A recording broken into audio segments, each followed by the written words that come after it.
Podemos iniciar. Okay, so good morning, everybody, and a warm welcome from Paraná freezing weather to our virtual mission at Alcaria Foundation and United Kingdom Health Tech Corporation. During the last 3 days of mission, we presented the health and innovation system in both Paraná and the UK. We discussed the role of the universities in the British and Paraná health ecosystem, considering the commercial and research opportunities, and presented institutions of support and promotion of innovation. Today, in our last day, we'll have the research councils and their potential for research collaboration. To officially start our discussion, I'm proud to invite Araucaria Foundation Scientific, Technological, and Innovation Director, Luis Marcio Espinosa. Espinosa is the Chief of Science, Technology, and Innovation Office in Paraná Science and Technology Agency. Mr. Espinosa concerns theoretical field consulting on innovation, entrepreneurship, and knowledge representation, public policies, management practices, and processes for shaping innovation and entrepreneurship ecosystems. Mutually effects of smart cities and innovation ecosystems. He worked in several private and public organizations and occupied head positions. He coordinated more than 50 technological development projects in Brazil and abroad, with more than 100 published articles. His work has been recognized to several awards and honors. So, Mr. Espinosa, the floor is yours. Thank you, Eliane. Good morning, good afternoon for everybody. I'm very glad to discuss this important matter for us, the relationship with UK, but also to be here with friends, even remotely, some close friends. Thanks so much, Professora Zaira, to be here. Marcelo also to be here. Thanks so much. Flavia, Vera, and everybody from the UK. We are very welcoming and we're very glad to go further on this discussion. I will share my screen. And if you are not seeing, please let me know. Well, the idea here in this small talk is talk a little bit about Araucaria Foundation, who we are, and the way we are working on this in the science, technology, and innovation system of the state. In a second moment, we would like to discuss, to start the discussion about a proposal. So Paraná, I think that we already have some pieces of information, but to be more, have a whole idea of Paraná state, we are located in the south of Brazil. Paraná has the 50th highest GDP in Brazil, 6.4% of the innovation national GDP. We have the Paraná River, Paraná waterway that cross the state with 1,023 kilometers and average width of 120 meters. We have a very good skilled people, workforce 2 times more productive in certain sectors when compared to other Brazilian states. We also are considered the second largest technological innovation hub in Brazil, sometimes the second one, sometimes the third one, and we want to be the first one. The best utility companies in the country as far as sanitation and power supply is concerned, and also the best investment strategy of South America, that by Financial Times. Also, one important issue considering Paraná location is that we are a Latin America hub. So we have access to a consumer, to a market composed about 264 million consumers, about 2.49 trillion GDP market. 2 ports in the state, the same state, the Antonina and Paranaguá, the second largest container shipping port in Brazil. This one is the Paranaguá port. And we are under construction of a new global port. We are also have spread in the territory about 40 airports, and 2 of them are very recognized as a high standing rate as best passenger terminal in Brazil. Well, just to start and to have a close look on our position as far as the other science, technology, and innovation ecosystem in the country. Paraná, based on this study that was developed by Unicamp. Unicamp is very well recognized also university in Brazil. We are in the group of leaders of science, technology, and innovation in Brazil, okay, together with São Paulo and Rio Grande do Sul. And we will try to explain a little bit how we reach this ranking. The first concept or the idea is that we see the science, technology, and innovation ecosystem of Paraná organized in ecosystem. We have 9 regional science, technology. Aqui, quando for a hora, me avisa aí, tá? Que tiver. Someone is with the mic open. Thank you. So we have 9 regional science, technology, and innovation ecosystem. So each ecosystem, regional ecosystem, is defined by social, economic, institutional, and even cultural issues, aspects. So we consider that we have 9 kinds of this context to be recognized. And also we have 12 thematic or 12 state science, technology, and innovation ecosystem.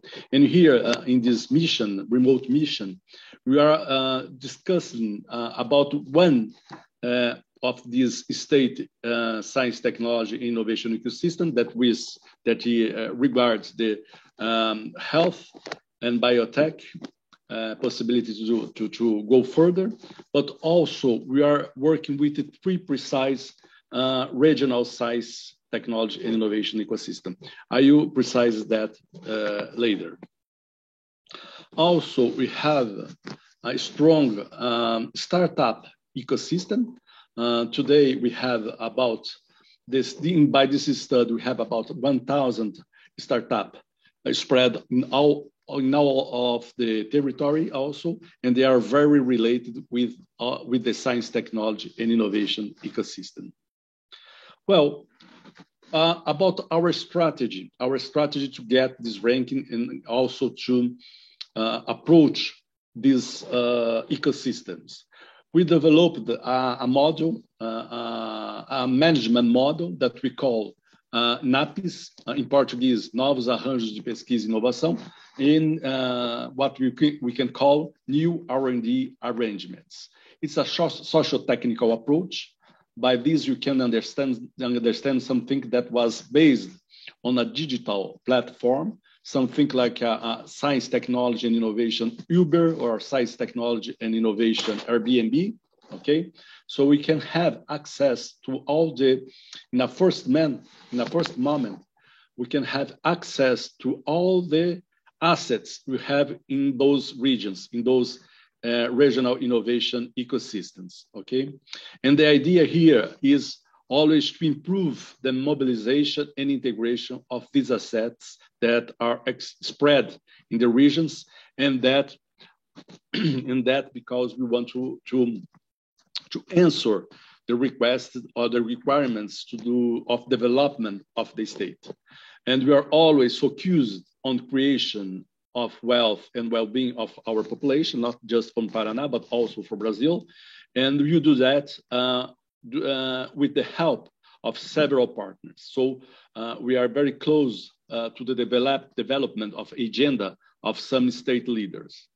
What we are looking for with all this approach is always a better return of investment on research and development, and always seeing or very close to some development key areas or some development key knowledge areas. So health and biotech for us is one of these key development areas. Well, in all this effort, we always work with enterprises, also universities, academy, the third sector are the non-governmental organizations, and we are representative of government, so the government is always a part of the effort. And we have great partners in this challenge, the challenge to accomplish all this mobilization, focusing on creation of wealth and well-being, looking for a better return of investment that are FINAP, COFAP, CNPq, and CAPES.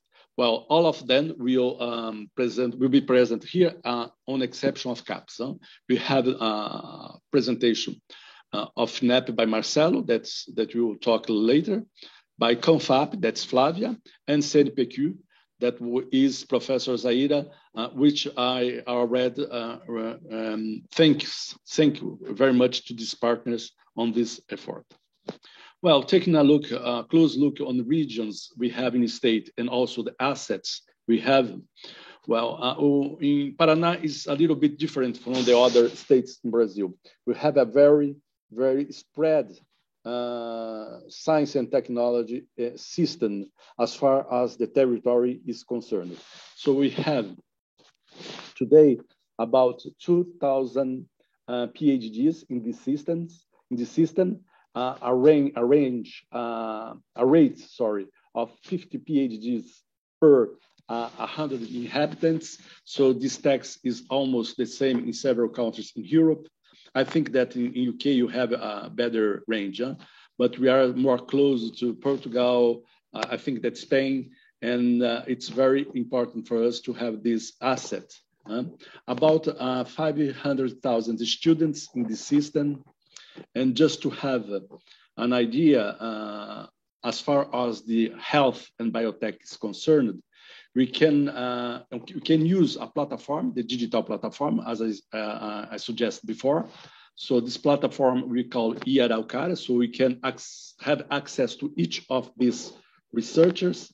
And just to take a look on public health, about 4,100 PhDs. On health and biotech, people work on both knowledge areas. We have about 3,000 PhDs. When you take a look on agribusiness and health, we have 2,000 PhDs. Genomics, that was yesterday, was very well present by the people from Genome Valley. So we work about a community of 800 PhDs. And when we talk about agribusiness and genomics, that is one of the very important area for us. At this moment, we have about 175 PhDs. So we talk just about PhDs, but you always know that around the PhDs, you have master in science and grad students and so far. Well, when we talk about the infrastructure, well, the most important for us is really the PhDs, this intellectual capital as assets, but we have also interest in infrastructure that concerns, is made up of 7 state universities, 4 federal universities, 1 federal institute, and most of them are multi-campus. So they can, we can have, today we have more than half of our cities. We have some university or some post of one university located in the cities. We have about 300 programs. So for the formation of people at PhD level and Master in Science level, about 300 programs on grad level. When we took a look on the second level of what we call the NAPs, the new arrangements, the new R&D arrangements. So the leaders that we are working on, well, at the first moment at the left side, we work with the state companies because all the state companies at this moment have the huge challenge to be more innovative. And we think that science and technology can be support this movement, support this planning of this enterprise. We have also some private industries, in world-class industries, how you can see some of them here. And yesterday, we had also a presentation of Biopark. And Biopark is very closely related with biotechnology. So one of the focus of this discussion. And the other side, we have all the science and technology system composed by the universities and the science and technology institutions. Well, our work here, our job as Araucaria Foundation is support the relationship among all these actors, all these players. Well, as far as the development key factors are concerned, so the focus, the areas which we are focused, we have five knowledge areas, priority areas that was defined by the government to work in 2022. The first one is agro-industry, agribusiness, followed by biotech and health technology, also renewable and sustainable energy, smart cities, and society 5.0. So these five areas are what we can say the vertical areas, but we have also two other areas that cross these five areas that need to be observed in all of the development of the five areas. And they are the digital transformation, which is today maybe the most important challenge for the world science and technology community, and also something that's a responsible position that concerns sustainable development. So here we are talking about the SDGs. So all the time we are working with these five knowledge areas, but always considering digital transformation and sustainable development. Well, in this mission, digital mission, we are working this week. We are focusing on biotech and health technology knowledge area, and also digital transformation and sustainable development. Well, until just at this point, I would like just to explain how we work, the partners, the main partners we have, and some of them I told before, they will have their own talk, their own speech. And from now on, I would like just to start to open a discussion based on a proposal. So our proposal with this group of UK is a soft landing strategy. Okay, this soft landing supported by the partners such as the CONFAP, FINAP, and CNPq and CAPES also. Well, what is really this proposal? We intend to establish a partnership with several innovation ecosystems, and in the case of UK, the idea is accelerate the Brazilian health and biotech sectors, and we would like to start this soft landing strategy focusing in three of our ICT or our science, technology, and innovation ecosystem. The first one in Curitiba metropolitan region, the second one in the south center of the state, and the third one in the north regions.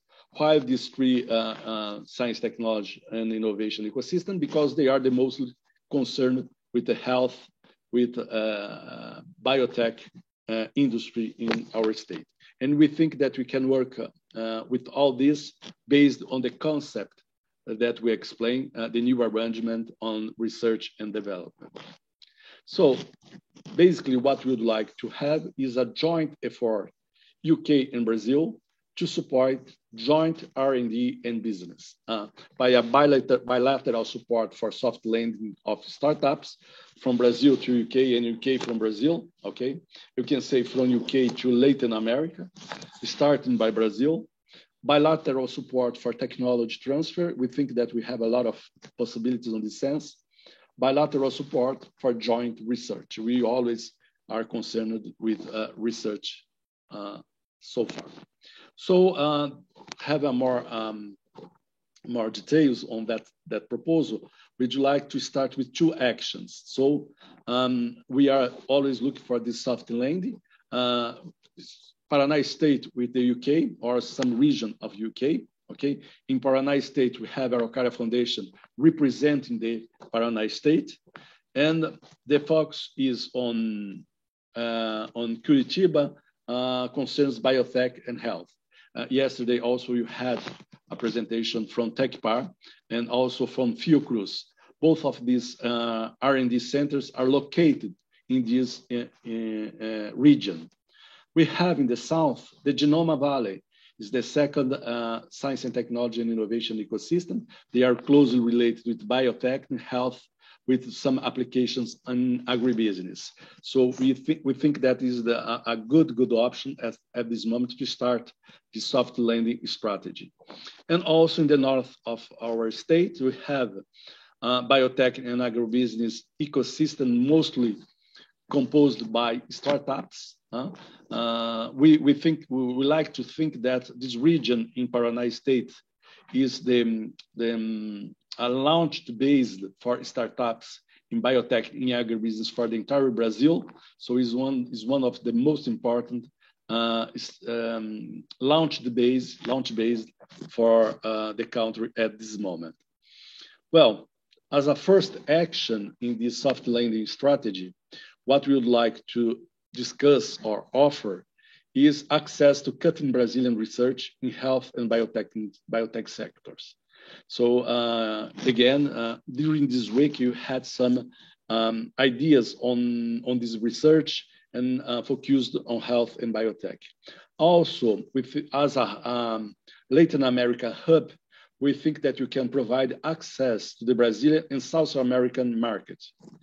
Also, field of testing of new technologies and business models with a wide variety of scenarios. Brazil is very recognized as a composed of different social and economic scenarios. So we can use this to test some products or test some business models. Advisory services for formulating business models for the Brazilian and South American markets. We believe that business models are context-based. So we think that to have access to the Brazilian and also the South American markets, you need to know this context, and we can help on the building of this understanding. Legal and administrative advice for setting up companies in the Brazilian territory. It's not a very good point in Brazil.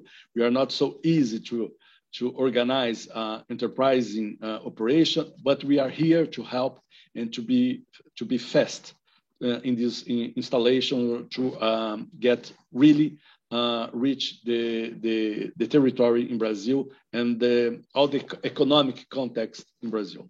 Support for the development and access to technical and business networkings. I think that these networks are maybe one of the most important assets that we can provide. We have networks at the state level, at the funding agencies, at also the markets enterprise, world-class enterprises. And as a list point, I think that can compose all the other before.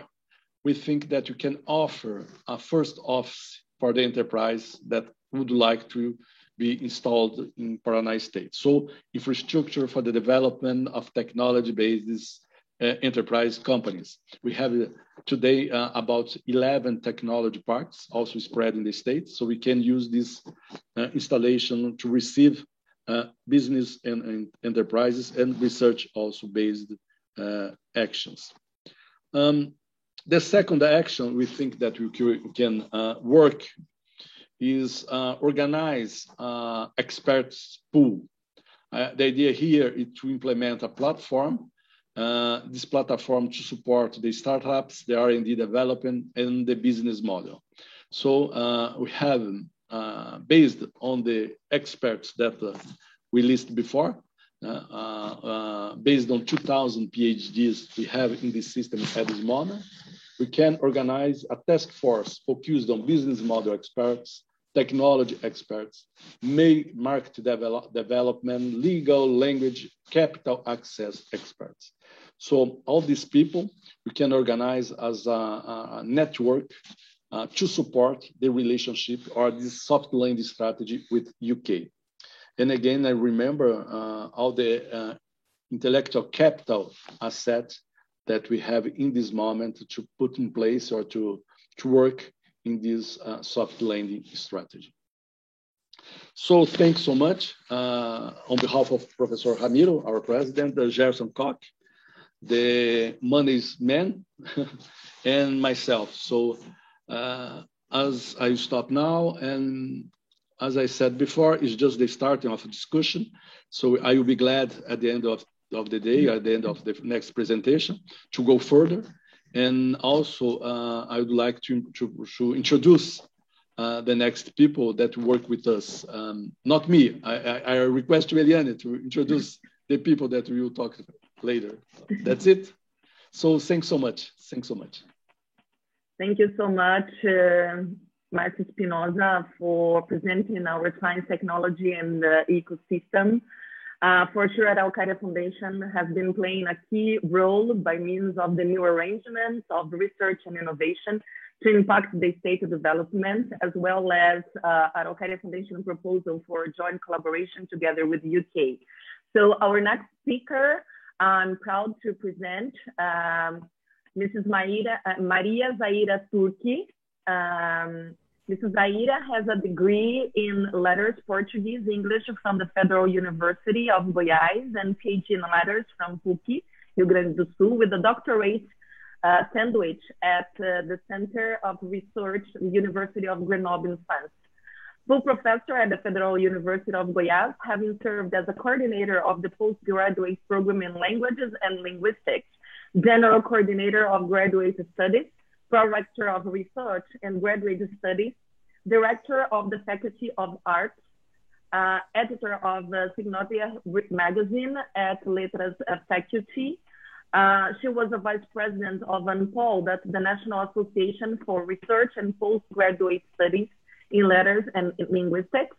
She was a member of the State Council of Education of Goiás, has articles in periodicals specialized in literary theory and criticism, author of books among which Literature and Anthropology of the Imaginary in 2003, and a trained reader, literary reading in questions by academic culture, highly recommended award by the National Foundation for Children's and Youth Books by UNESCO. She was president of FAPEG Research Support Foundation of the State of Goiás, president of CONFAP, the National Council of the State Research Support Foundation, and also a member of the Deliberative Council from CNPq at the Advisory Council of FINEP, and of the National Council of Science and Technology. She was director of the Department of Infrastructure for Research and Training in Science Education at NCTIC. Currently, Mrs. Zaira is the Director of Institutional Cooperation of CNPq. So be very welcome, Mrs. Zaira. So the floor is yours. And Eliane, the most important, a very kind lady, okay, yeah, and friend of Paraná State. yeah, a very important friend of our state. Thank you for being with us. Thank you very much, Eliane, for giving all my curriculum, my academic, a summary of my academic life. I think I'm a little bit far from this now, working very hard on funding funding agencies, but thank you very much, Eliane. Thank you very much, Marcio, for your kind words. And dear colleagues, dear friends, it's a pleasure to participate in this remote mission organized by Fundação Araucaria with UK. And I really want to thank very much Araucaria Funding Agency from the state of Paraná for the invitation. Thank you, Marcio. Thank you, Professor Ramiro. It's really a great pleasure to be here with you. And I'm also very glad to represent CNPq in this event, the National Council for Scientific and Technological Development as the Director of Institutional Cooperation. I have to confess, my friends and colleagues, that I prefer presential missions. I would love to be in London in meetings with the colleagues from UK research councils, or having them in Brazil, or to be in Paraná with you, or in Sweden, where I have been for very good and productive meetings with MRC, BBSRC. But this is also a very good way to meet in a remote or virtual way. That's the way that it's possible for us now. So we have to take advantage of these possibilities that we improved during pandemic. As former president of CONFAPI, I had the pleasure to establish and straighten up collaboration in science and technology, mainly in the context of Newton Fund with UK institutions. Flavia certainly will present some of these programs and calls we have handled together, and we're really very successful. Now I'm going to present in brief words CNPq, and I would ask Marcio to help me with the presentation. Thank you, Marcio. Brazil and UK, a long-lasting and important cooperation. So please, next, Marcio. And before I start, I congratulate Marcio for the very, very good presentation. Certainly, Paraná has a lot of potential that can be explored more and more with national and international collaboration. So I really congratulate you for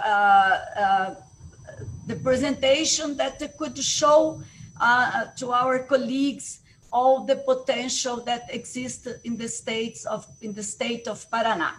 So I'm going to continue the long-lasting collaboration that Brazil has with the UK, and CNPq, the main funding agency of the Brazilian government, linked to the Ministry of Science, Technology and Innovation, MCTI. The main mission of CNPq is to foster science, technology, innovation, and to contribute to national policies aiming at expanding the frontiers of knowledge and supporting sustainable development.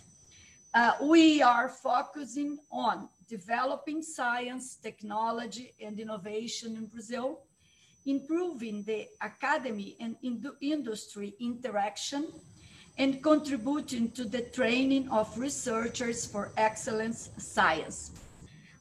Just to highlight a very important program, the next slide, please, Marcio, shows the program of the National Institute for Science and Technology, a very important program for CNPq, handled together with the state funding agencies in Brazil.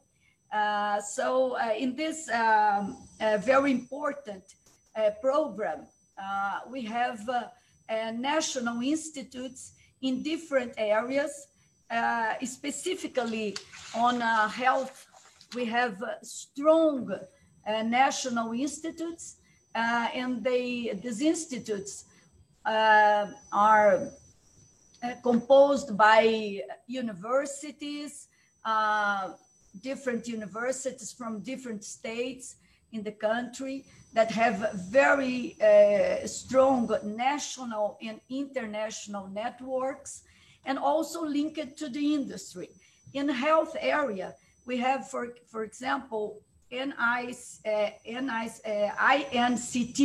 for vaccine development, INCT for innovation in diseases of neglected populations, INCT for tropical diseases, of a translational medicine of drugs and medications for dengue fever and microorganism host interaction and others, and also in the area of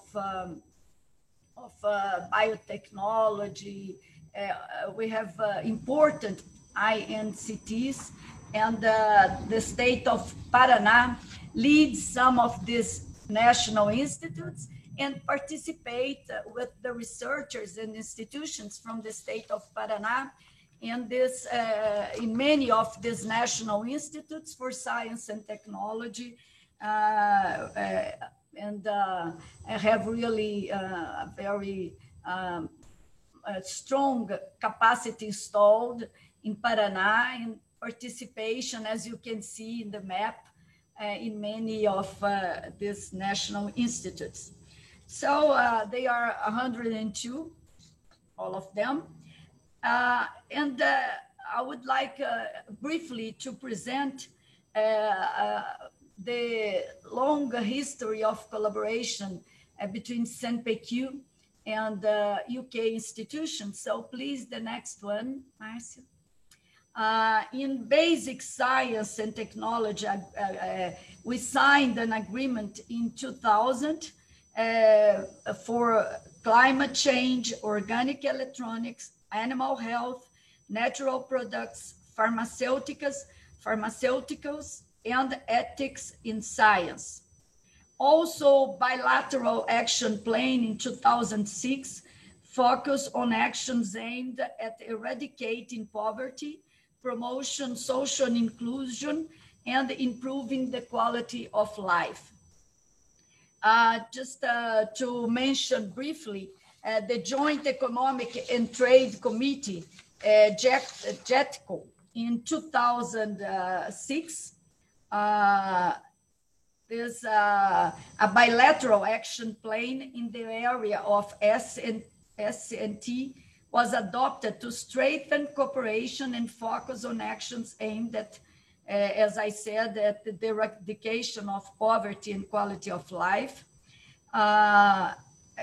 Also, I'm sorry, the JETCO was also created to be a discussion forum to increase bilateral economic commercial relations and a channel for dialogue with the private sectors of both countries to facilitate and promote trade and investment side by side. The following years were marked by several events organized by the Science and Innovation Network scene of the British Consulate in São Paulo, involving Brazilian and English researchers and students, promoting joint publications. It's a long cooperation that brings economic benefits to both countries. In 2007, the workshop, very important, Brazil-UK workshop on agricultural science in 2008, and also the Brazilian Year of Science and Innovation in 2007. Also in Brapa Virtual Laboratory in the UK in 2009, just to give a brief overview of the long-lasting collaboration involving CNPq and UK institutions. The next one, please. In 2011, CNPq signed with BBSRC an agreement, two calls for the selection of joint research projects on food safety in bioenergy and industrial biotechnology were implemented. In 2000, as you can see, the number of the proposals on the slide. In 2013, CNPq and BBSRC signed a letter of understanding, reinforcing and extending the joint long-term collaboration. The next one, please. In 2015, a cooperation agreement between CNPq, BBSRC, and Zoetis, Belgium, was signed to provide opportunities for Brazilian postdoctoral research and PhD students to work in UK Centers of Excellence for Veterinary Science in receipt of funding from BBSRC and the Zoetis. And also with other, at the time, research councils, we had collaboration. The next one, preliminary contacts for collaboration with the Economic and Social Research Council, ESRC, and the Arts and Humanities Research Council in 2010. And CNPq and the UKRI exchange program for the management level in 2017. The objective was to exchange experiences and seek solutions to improve practices. I would like also to highlight some important actions with Royal Botanic Gardens, Kew Garden, and the program Plants of Brazil, Historical Rescue and a Virtual Herbarium for Knowledge and Conservation of the Brazilian Flora. The program Reflora in Brazil, established in 2009. This was really something very important. Public calls have been launched and strategic projects implemented. This project currently has the partnership of the British Council and Newton Fund. And also I would like to highlight GlaxoSmithKline Brazil Limitada, an MOU in 2011. Several public calls have organized to fund Sandwich. This is a little funny to say this for our friends, but it's a common name in Portuguese, a Sandwich Doctoral Fellowship. It's a stage in the PhD fellowship, postdoctoral and training at the GSK labs in the areas of metabolic diseases, tropical and neglected diseases, infectious diseases, respiratory diseases, inflammatory process and immunology, biopharmaceuticals, computational biology, and new technologies. So that's just to highlight some of the important programs that were handled or are still in being implemented. Just to a brief remark about the Science Without Borders program, just to say that UK was the second main destination for Brazilian scholars among Sandwich undergraduate, Sandwich PhD, full PhD, and postdoctoral. If this program, Science Without Borders, a very important program for exchange and opportunity for our researchers and students to be in another country, in another institution abroad, and other labs, important labs. I have also to say that this is not new, because UK and the institutions, Britain institutions, from a long time have received our researchers for their PhD, what really build up strong networks that that guarantee really collaboration between Brazil and UK. It's this really the networks that our researchers and our institutions made with researchers and institutions in the UK. So we really have very, very good potential to move forward more. And Araucaria Foundation is now bringing us a good challenge, an important challenge, and proposing really more actions in an important program of science and technology that we certainly can move more in collaboration with UK. Just to present also an important action is the Structural Genomics Consortium in 2011, with the objective of promoting scholarships from Brazilian students to carry out part of their doctoral program at the SGC labs, as well as postdoctoral scholarships for Brazilian specialists in biomedicine, chemical biology, and structural biology. British Council, with British Council and the Newton Fund, the MOU enabled us to do together many actions, many calls, and strengthen up our collaboration. Next one, please, Marcio.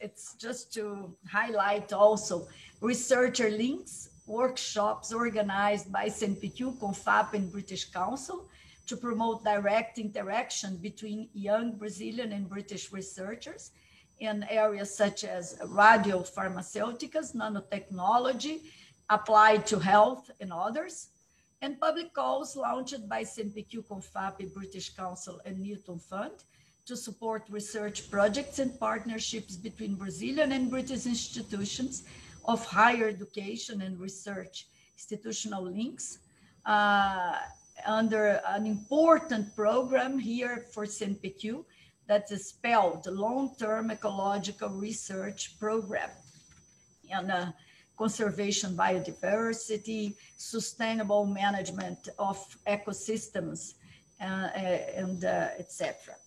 Just the next one, please. We signed in 2018, CNPq and CONFAP, administrative agreement between the Academy of Medical Sciences, the British Academy, and the Royal Society. Public calls have been launched in 2018 and 2019 for providing financial support to assist with the mobility of British researchers to Brazil in the areas of natural science, engineering, medical science, social science, and humanity. And this agreement is valid till September 2021.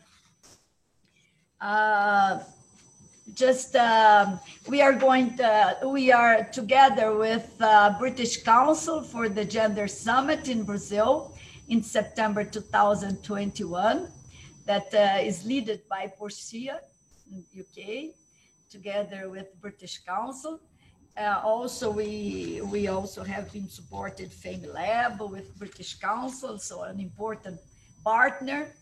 Now, the next one, what we are in this moment, certainly because of the pandemic, last year we launched calls specific for COVID-19 in health areas, and the Ministry of Science and Technology led together all the important institutions and the researchers in Brazil working with the virus, and build up the MCTI virus network and the Corona Omic network,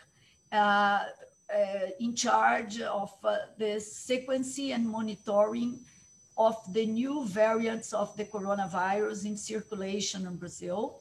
And the idea is to implement a permanent working network with scientists from both countries for future collaboration. Because this was presented in the bi-regional ministerial virtual meeting in 2021 to discuss the expansion of STI cooperation between Brazil and the UK. The ministry consider also very important bilateral cooperation in the space area. But here for this virtual meeting, I want to emphasize that this strong network has a great potentiality to straighten up is to expand the opportunities of collaboration between UK and Brazil. So I thank you very much. I, again, congratulate Fundação Araucária for the initiative of this virtual mission and for the proposal that challenges us in this difficult moment, economic and pandemic and social, etc. But in this hard moment that we really have to think about new possibilities to improve science and technology and to create the link between science and universities and industry, stimulating startups and all the ecosystem of innovation. So certainly Professor Evaldo Vilela, president of CNPq, knows the importance of this way that makes basic science up to industry and innovation, and he'll be really ready to discuss with such important partners to see how we can move together, doing more things, important things for the development of our country, but certainly for the cooperation and for both countries. Thank you very much. Thank you so much. This is Aira Tuki for presenting CNPq's roles and partnership, and for being a very important friend of Araucária Foundation. So from now on, I'm happy to introduce Flávia Sequeira from CONFAP. Flávia is undergraduated in International Relations from PUC Minas Gerais and History from Federal de Minas Gerais in 2010, concluded her master's degree in International Relations by the International University of Japan, and in 2020, her MBA in Business Management by Getúlio Vargas. In 2017, she joined CONFAP, and one of her activities is the management of the international partnerships, especially the bilateral activities and the Newton Fund. The activities related to Newton Fund. So prior to CONFAP, she worked at the State Funding Agency in Minas Gerais, FAPEMIG, from 2011 to 2016. During this period, she coordinated the Scientific International Advisory, being responsible to implement and manage activities with the international partners. In addition, from 2014, she supported CONFAP in its activities with the British institutions under the scope of Newton Fund. So Flávia, be very welcome to our virtual mission. The floor is yours. Thank you, Professor Liana. Thank you, Professor Ramiro and Professor Espinosa for this opportunity. It's a pleasure to be here and also to talk about the CONFAP's activities with the British partners. Most of them, Professor Zaires knows very well. She was in CONFAP at that moment. I will share my screen for the presentation. 1 minute, please.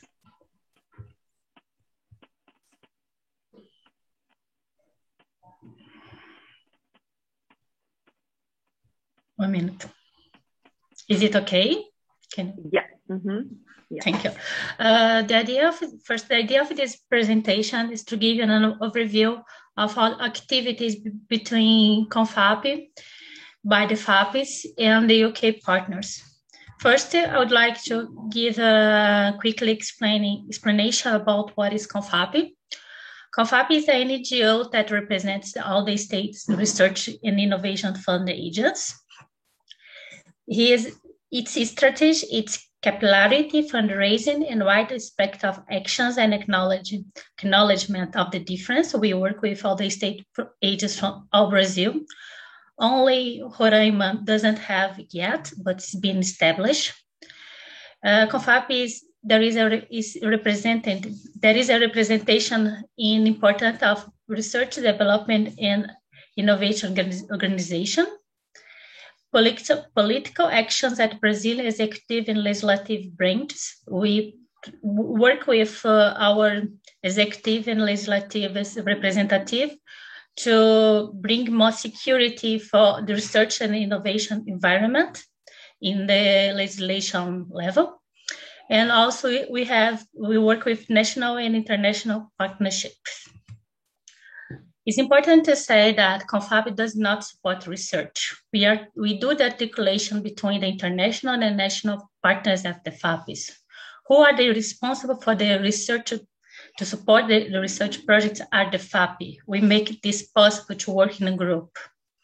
CONFAP's resource for the maintenance of its office is only for staff, and it's come from the FAPE's annual contribution. We work with partners from the United States, United Kingdom, Switzerland, France, Italy, and European Union. We are talking with other partners from other countries, try to expand more the activities for Brazilia's research.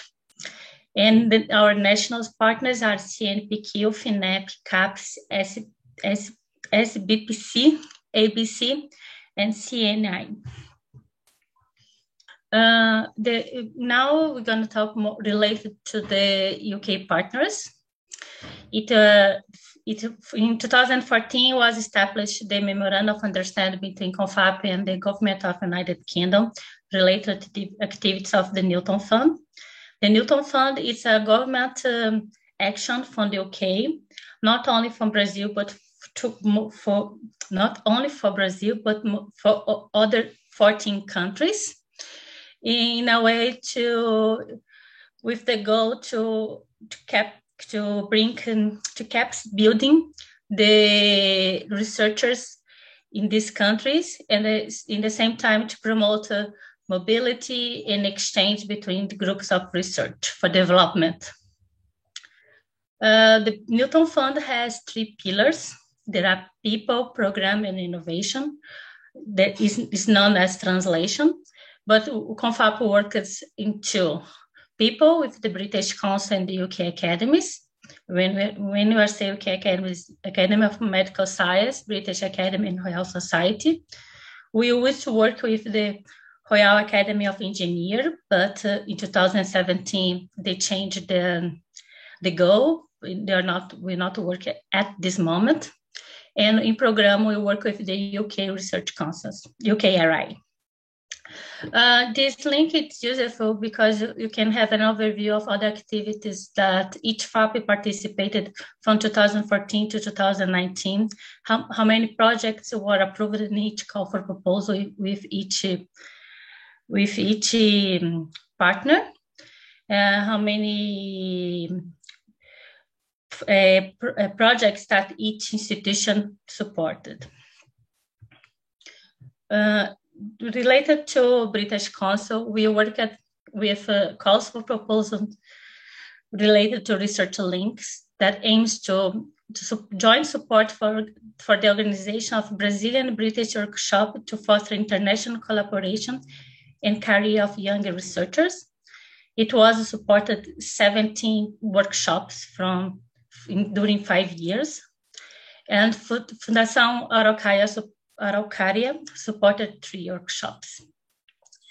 There are also the Research Connect. It's the joint support workshop to Brazilian researchers to foster the increase of scientific publications in international journals.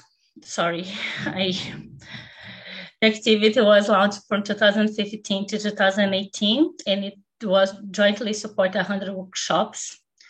Fundação Araucaria supported 17. There are also institutional links.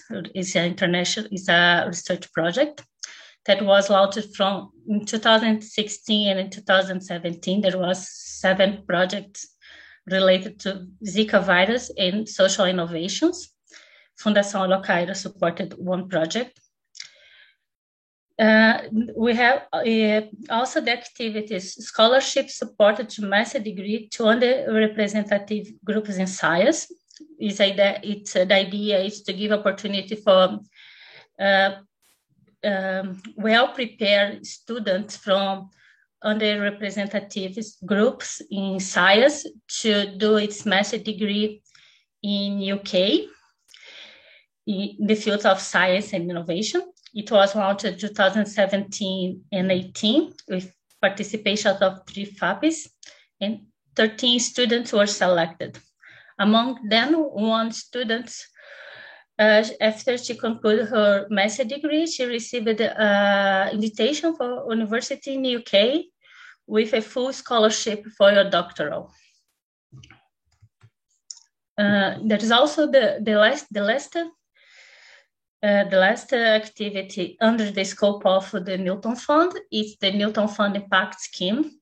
This program was directed to grantees of Newton Fund projects that was concluded or was ongoing at that moment in order to maximize the impact. There was a participation of 9 FAPs, and the number of projects is wrong. It was less, it was not on one, sorry. And Fundação Araucária supported the 1 project. Outside the Newton Fund, we start to have a relationship with the British Council. We begin with the Newton Fund, but we expanded to activities outside the Newton Fund. So we also supported the FamiLab to choose the Brazilian representative to participate to an international scientific communication competition during the Science Festival in Cheltenham.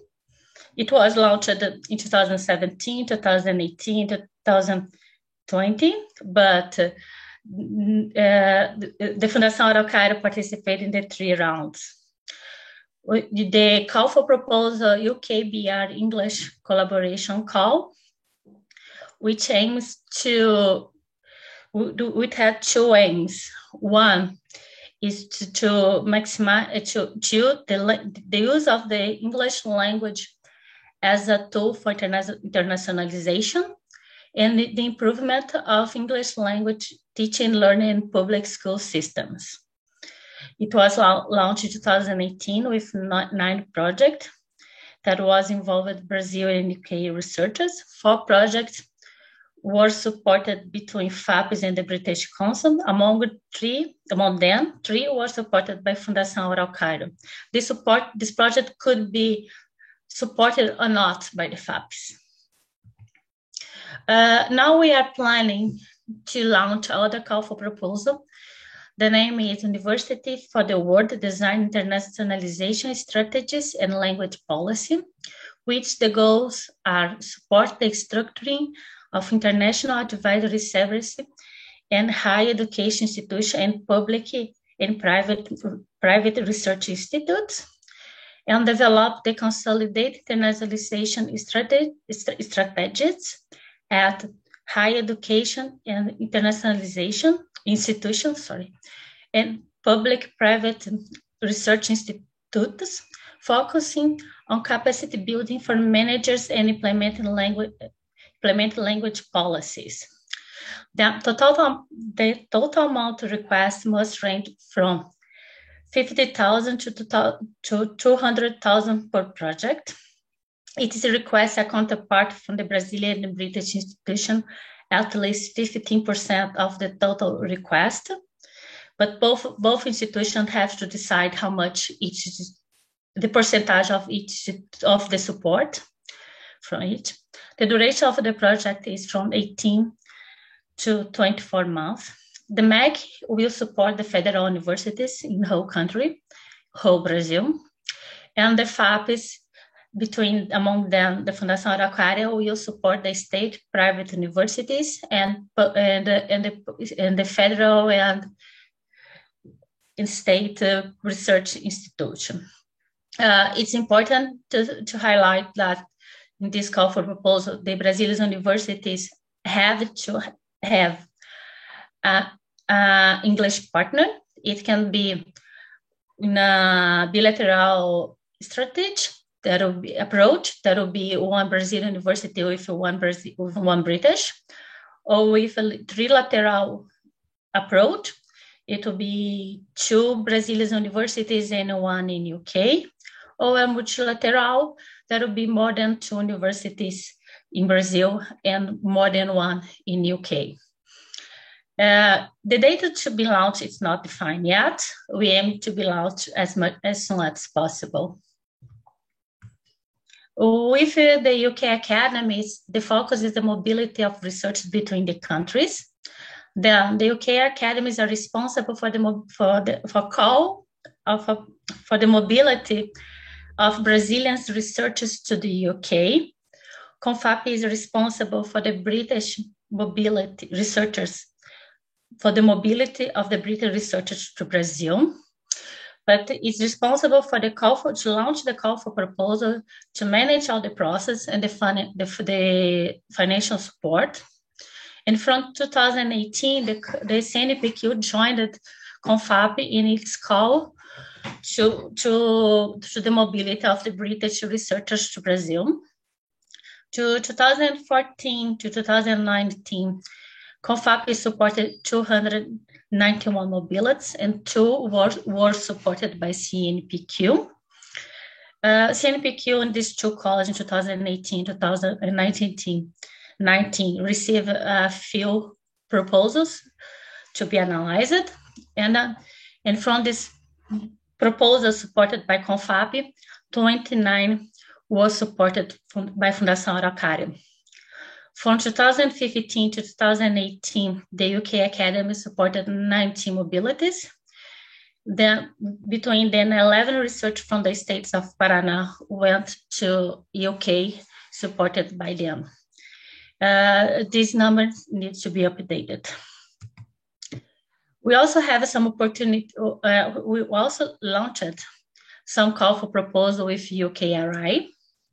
This call for proposal were CONFAP and RC UK in 2014. This was the first activity between CONFAP and the UK partner under the scope of the Newton Fund. There was a participation of 24 FAPs. It was approved at 71 projects, and 4 projects were supported by Fundação Araucária and RC UK. It's the old name from the UKRI. In 2015, it was launched 3 call for proposals, one with the Medical Research Council, the neglected infectious diseases, with the participation of 8 FAPs, 16 FAPs, and 13 projects were approved. One of them was supported by Fundação Araucária and MRC. With ESRC related to health, human living, and social science, and of the food, water, and energy nexus. There was also the participation of 16 FAPs, and 7 projects were approved. 2 projects were supported by Fundação Araucária. With the BBSRC, a virtual joint centers in agricultural nitrogen with CONFAP. There was also the participation of 16 FAPs. 2 projects were approved. In these projects, in this call for proposal, it's between not only one FAP, not only one state, between more than one state. The coordinator had to do a group with other states to submit a proposal. And 1 project was jointly supported by Fundação Araucária, FAPERJ, and BBSRC. In 2017, it was our last call for proposal until this moment with UKRI. It was the CONFAP MRC health system. There was the participation of 14 FAPs, where 8 projects were approved. And in these 8 projects, more than from 2 to 4 FAPs could be supported 1 project.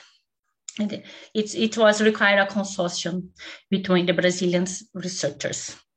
It's important to highlight that Fundação Araucária is an important partner for CONFAP in the activities with the British partners. They always the Fundação is always been participating, not only with the British partners, but with other countries.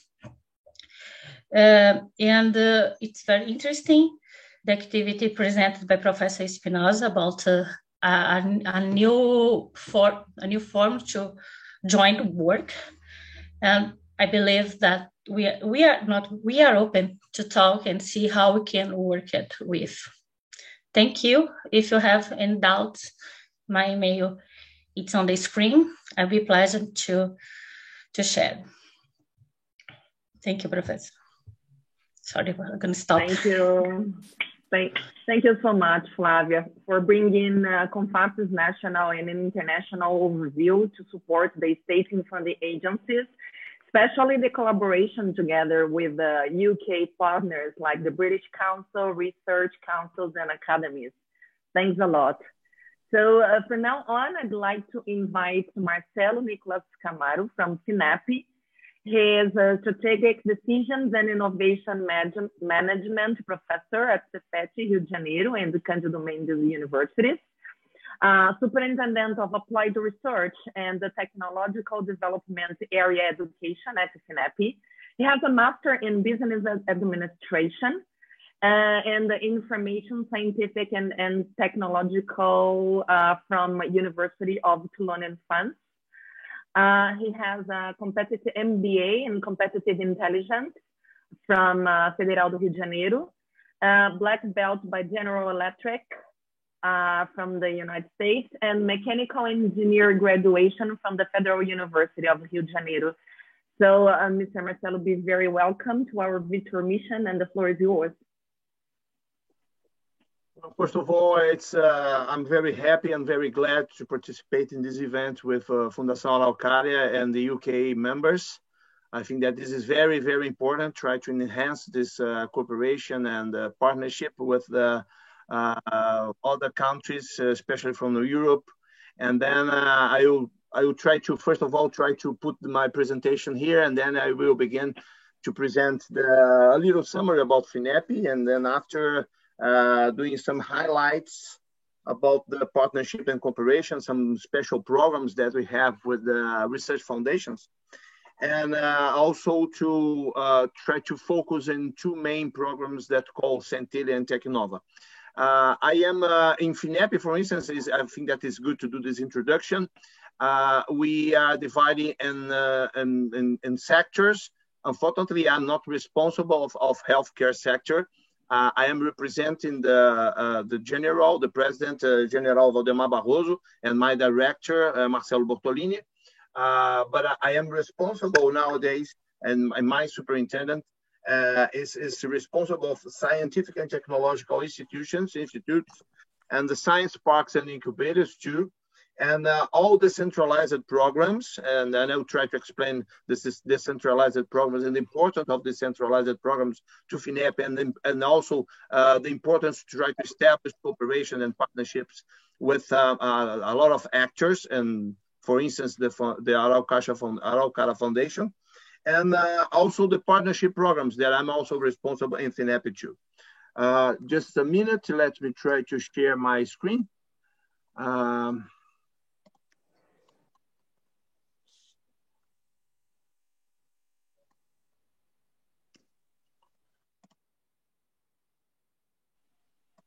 I'm just asking if everybody is looking.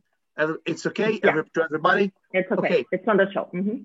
Okay, and then the title of my presentation is FINEP and its role in supporting research and innovation.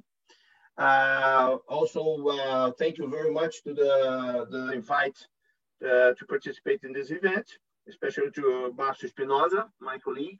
And also, I'm very happy to see Maíra Zaida from CNPq too. Well, the FINEP is a state-owned company linked to the Ministry of Science and Technology, Innovation and Communication. We were created in 1967.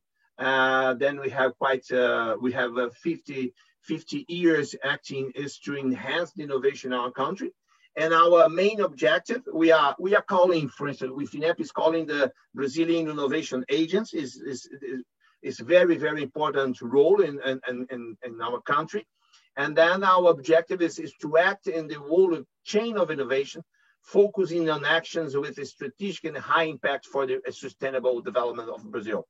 To our colleagues that are here from the UK, we are really, we can be compared a funding agency, right? And then we have three main products that we give to the innovation projects. We have grants, we have investment, and also we have loan and credit. It is very, maybe that sounds strange to our colleagues from Europe, for instance, that an agency like FINEP also perform credit and loans, but unfortunately, in our country, for instance, the commercial banks,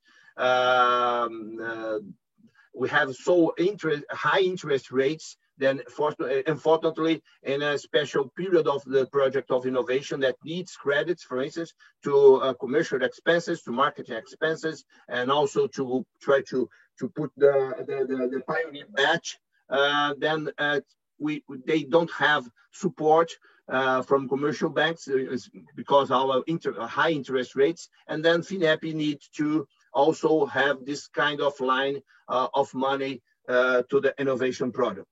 In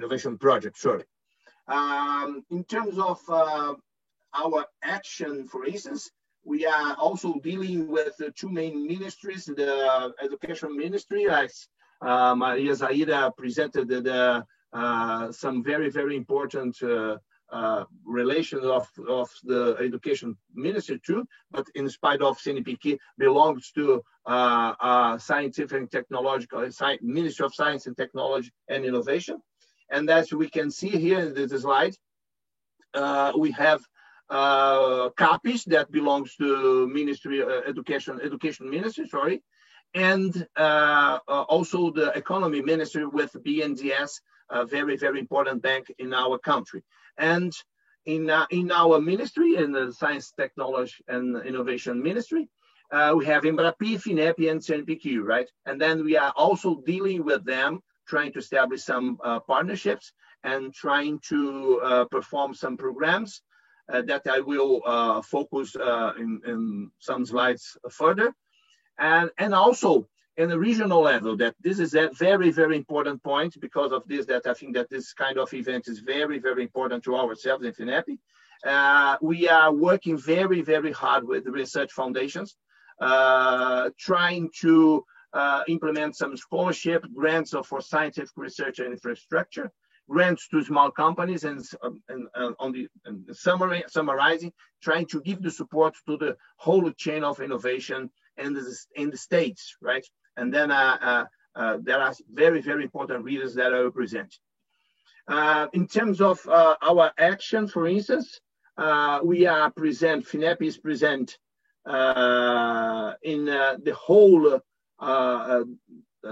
curve of innovation projects, right? And in all technology readiness levels. And then we have also some kind of special products to the whole curve, sorry.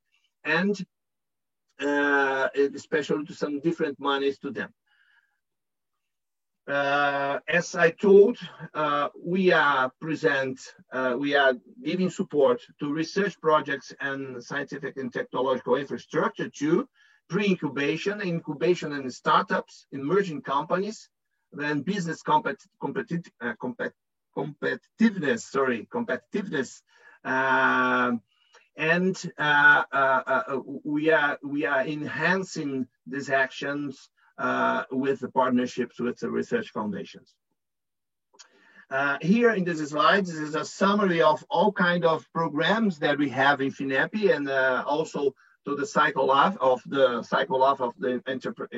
enterprise and the companies that you can see. For instance, to startup and micro, we have some actions and have some programs. For instance, Centelha and FINEP Startup, for instance, and going further and to small, medium to big, and also to big companies. And our classification is based on the revenue, the gross revenue of these companies. Then we divide, first of all, first step is 4.8 billion reais, is around $1 million, is around $1 million, right? And then to 16 million of reais, and then to 9 million of reais, to 300 million of reais, 300 million of reais, sorry, and above 300 million of reais to big companies. And that is very, very important slide that you can see, for instance, and I think that it's very, very good to try to present out to our colleagues of UK. To startups and micros, we have just three very, very important programs: Centelha, FINEP Startup, and FINEP Tecnova that I will present. And then, for instance, as you can see, in terms of credit, it's very difficult to give credit to them, and especially because the cash flow and the warrants that must be presented to get this money. And then we have a very, very huge number of programs in terms of the medium to big and big, and applying different kind of money. In terms of universities, in the last 15 years, we've spent around 6.5 billion reais. It's around $1.3 billion, $1.3 billion in the last 15 years to the universities. I'm not considering here the money that were given to enterprise and companies and private companies. Just focusing in our role, a very important role that FINEP does, as representing the national, the Scientific and Technological National Fund, that we are the main secretary that is responsible to control this money. In terms of healthcare, as I told in my previous presentation, at the beginning of my presentation, I'm not the main guy in healthcare in FINEP, but I'm presenting here a very, very important slide that hundreds of important projects were supported by FINEP in this 15 years, right? And in biopharmaceutical, vaccines, cancer therapies, new medical equipment, HIV, drugs, therapies for the treatment of aging, and a lot of things. And then healthcare to ourselves is a very, very important sector, and try to establish this partnership with the UK and other Europe countries, for instance, is very, very important to ourselves. And I will present, for instance, in my area of control, the importance of healthcare in the micro and the startup companies that have a very, very important results in these programs. For instance, I just present in a special call that we are running nowadays. I am responsible to running this call, and I just mentioned that unfortunately I got COVID last year. I quite died. I stayed 90 days in a hospital, and I was in coma. And to myself, to present this slide is very important to myself, especially because I was at the beginning of the effort to try to fight against the pandemic. And this call is very important. It was initiative, a very important initiative of FINEP, trying to establish some support to find in different ways to combat the pandemic. And in this call that we are running, that I've mentioned, the startups, it's oriented to startups or technology-based companies with gross sales below 4.8 billion in gross revenue, right? As I told, it's specialized to small companies. And we received 235 projects, and then was analyzed. It was, and then we need to do this in just 1 month, especially because we need to present some results to the society and try to support very important things. We established, we hired 57 enterprise, and approximately 27 million reais investing, 27 million reais investing is around $10 million. It's around $10 million and $12 million, right? $12 million is not so much. I think that is not so much, but it's that we got, and this is our fight to try to increase these numbers in terms of money. And as we can see in the little map that is at the presenting this slide, we can see the main states, and we can see Paraná, for instance, that is participant of this effort in this public call with the enterprises. And you can see, for instance, that it's unbalanced in terms of healthcare, and then we can, this is our mission too, of the mission of FINEP, try to spread this capacity to the whole country, right, especially the high technology research, and not to be concentrated in the south and the southwest of our country.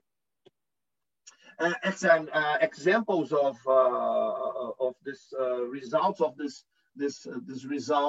project. Sorry, I also highlight one that 2 days ago was in a very important newspaper, and also in the TV Globo broadcast that was presented. That is a project from Minas Gerais, that Federal University of Minas Gerais developed in a partnership with the Federal University of Minas Gerais.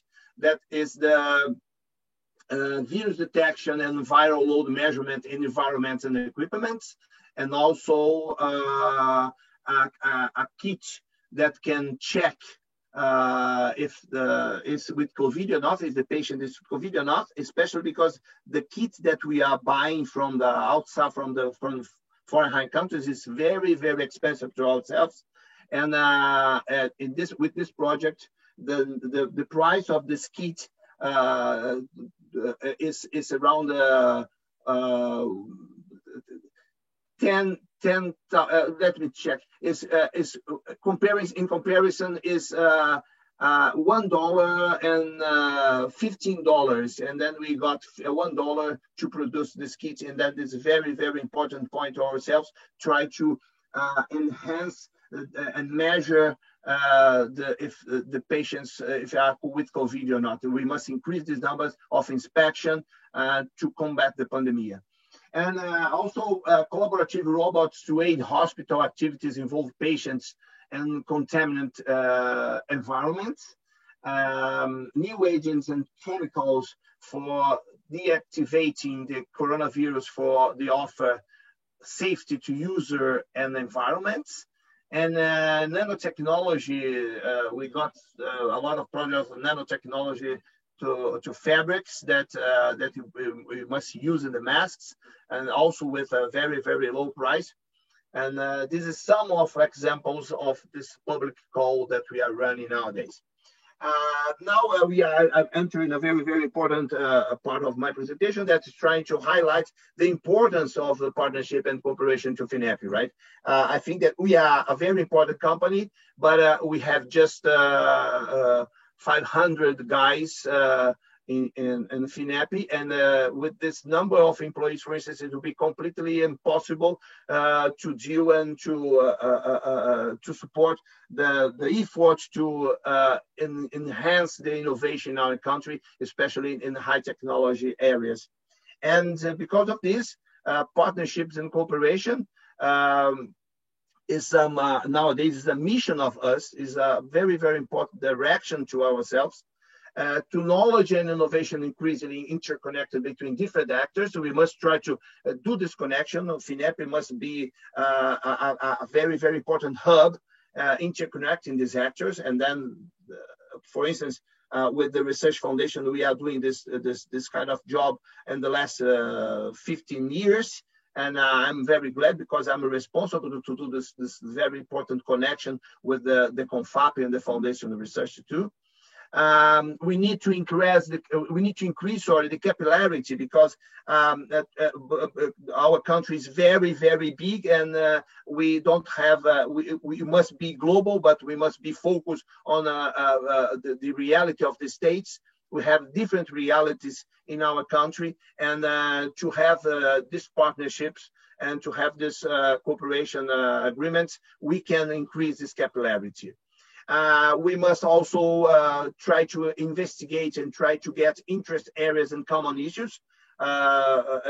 Sometimes this is also a very important trouble that we must face, that we, because of we are very big, and we don't have so much money. I think that probably in the future, with the changes that we had, especially this year with the fund, the scientific and this special fund oriented to scientific researchers, was a very, very important change that we have this year. Probably the money will be increased very, very high. And we must try to establish these common areas and interests and try to get very, very important projects, but not spread the money, because I think that we must also increase the results of our projects. And last, not least, global solutions require integration and synergy between different actors, and this is that we are looking for. The main benefit of this to ourselves, this is, as I'm talking, this is a very, very important mission to ourselves nowadays, is try to get complementary skills, try to assess different state regions and markets that I'm talking, sharing of ideas and infrastructure, products and service with higher added value, and it's because we have a lot of inequalities in our country. Unfortunately, we have this. We must try to reduce the cost and time of the innovation projects. So I think that I know that everybody knows that innovation has a time to market, and then we must try to be fast, and then we must try to reduce the cost and time of some very, very important technologies that must be applied in our population, for instance. Our main challenge nowadays is enhance the partnership. Because of this, it's very important, this kind of event to ourselves. I had 3 very, very important meetings with the British Council. And I'm really trying to establish an agreement with the British Council, trying to, for instance, as at the beginning of the presentation from Marcio Espinosa, told that there is an intention to do a soft landing program. To myself, this is very, very important, because I have a budget of, for instance, in the last 10 years, 2,500 companies were supported by FINEP and about the programs that I will present just a little summary. And then to ourselves, it's very, very important to try to get the best case of this enterprise that were supported by FINEP, and try to do a connection to Forehigh and to Europe and other markets, to try to internationalize them in a very high aspects. Then access to funding opportunities. We are also looking for if abroad we can get, and we can try to attract this fundings to participate with us as a partner in our programs too. And converging process. I think that we must try to converge in process. I think that we must try to do a benchmark with the best experience from abroad, and try to bring to Brazil this very, very good experiences, and try also to implement in our country, not losing our time, trying to do some experience. This is that I also talk with my colleagues that let's try to do this benchmark and try to get to ourselves these best experiences and implement in Brazil this best experience too. Also, I am presenting this is very important to myself, because I'm running this. I'm working very hard the last 10 years with this. I worked before to be an employee of FINEP in private companies as IBM and airline companies, for instance, with GE too. And when I arrived at FINEP, for instance, I tried to get some ideas, what is the best way, and try to create a route to the small companies, because I I was oriented, and then I was responsible to a small company, small business. And then this kind of figure is very, very important, because I negotiate with the partners, with the research foundations. Professor Zaira, teacher Zaira, is one of very, very important elements in creating this route, this pipeline that I'm calling this pipeline, that and checking if it's running very well. And then, for instance, we nowadays in FINEP we have a very important program called Centelha, right? Centelha, to my colleagues from UK,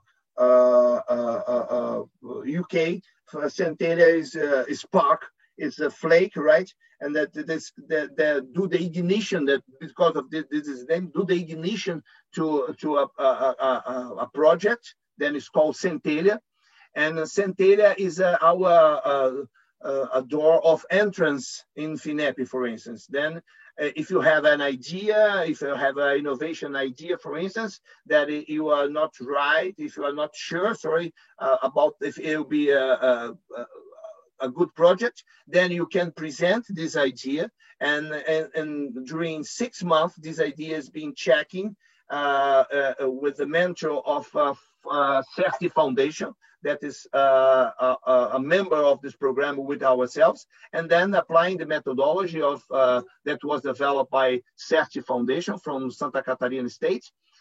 Then we are checking the idea, and then at the end of 6 months, if this idea is approved, then this idea is transformed in a company, and then we give them money to support the project. It's around I think that nowadays we are with around $10,000, and then we have a period of 12 months to finish the project. Then this is our first stage, and then we are putting in practice exactly what the innovation theory tell us, that we must have some different kind of funding, and I like very much the Freeman matrix, right? And then to each kind of stage, and also the innovation risk, we must have some kind of fund to support the projects.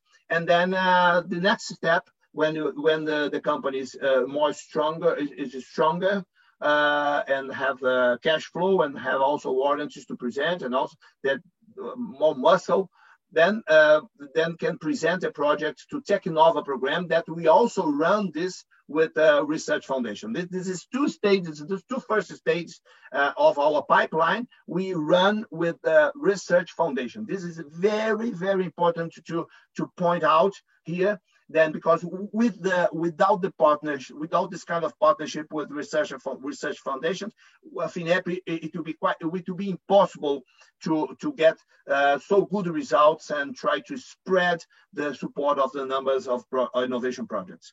And then after we have, as I told you, the innovation theory told us, and also Freeman, then we must try to have some investments and funding, investments funds, right? Then we have create some funds to invest directly in the company that has very, very good conditions, and do some due diligence in this companies too.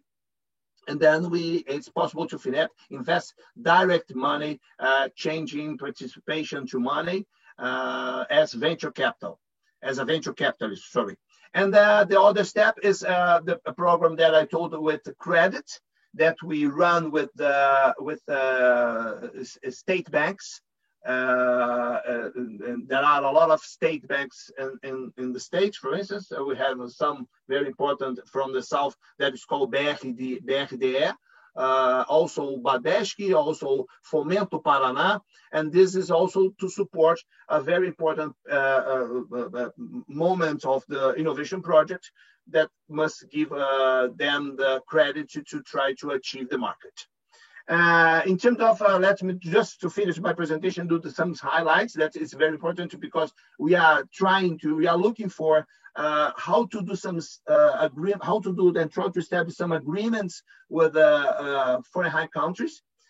Try to present the results of this programs that I'm talking, and try to establish some other action, for instance, the internationalization, try to help us to internationalization their products too. Then the Centelha, in the first wave, we have 15,000 ideas submitted, around 38,000 entrepreneurs in teams. That is a very, very huge number. And also around 1,000 cities involved in our country. Then this is the map that is presenting the results of the that I'm showing in terms of projects. And it was very good because it's our first wave of this program, and represent ourselves really the success because the demand was very, very high. In terms of teams, we have 31% social technology, IT telecom, chemistry and new materials, automation. It's very, very little, but on the left side of my slide, we have also biotech, design, IoT, electronic. Just a slide is just to present that we have it's a transversal, right? It's this program Centelha is presented in very, very different areas and terms. And in the sectors, when we are doing the statistics about the Centelha, it was very, very important to us to present this because in terms of health and wellness, we got 4,000 ideas in health and wellness. And then this is to ourselves, sounds very, very important. And then Centelha probably is a very, very important program to this area too. Also, to finish my presentation, I have the Tecnova as, for instance, in the slide that I presented the pipeline, and Tecnova is the second stage when the company has more condition and is prepared to other challenges, and also run this with the research foundations. And in our first wave of Tecnova, we have 572 companies in this first wave. Is around 170 million reais, is around $35 million applied. And in the statistics, we have also a very, very important percentage of health projects with around 10% with health companies. Well, to finish, I think that I'm on time.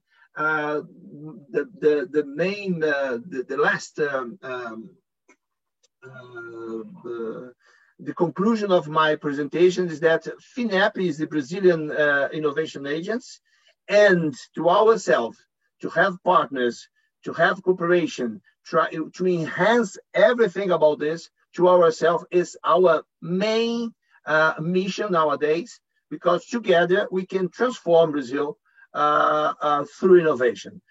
We have too many problems in our country. We have too many inequalities, and innovation is very, very important to combat these inequalities and give some more support to our population. Thank you very much.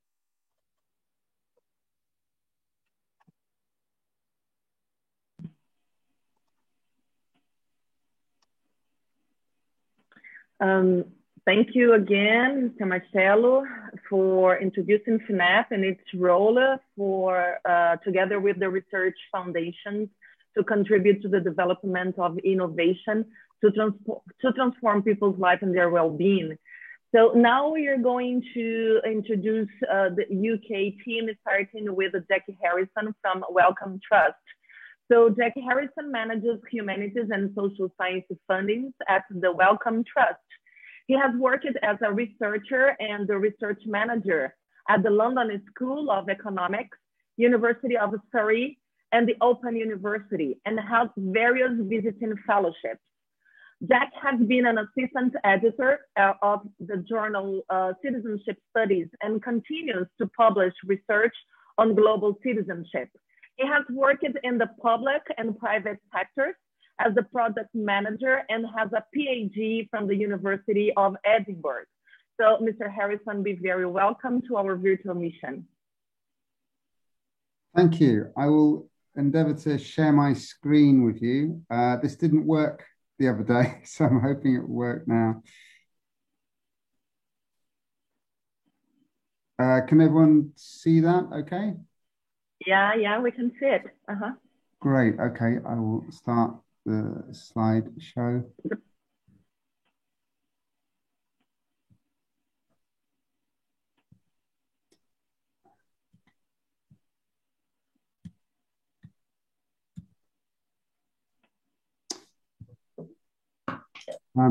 Great, there you go. Great, excellent. Thank you very much for this invitation. I'm very pleased to be virtually with you in the state of Parana. I'm going to now talk to you a bit about the Wellcome Trust. Mostly I'm going to talk about what we do and what we offer, and I hope that you'll find that there are lots of exciting opportunities.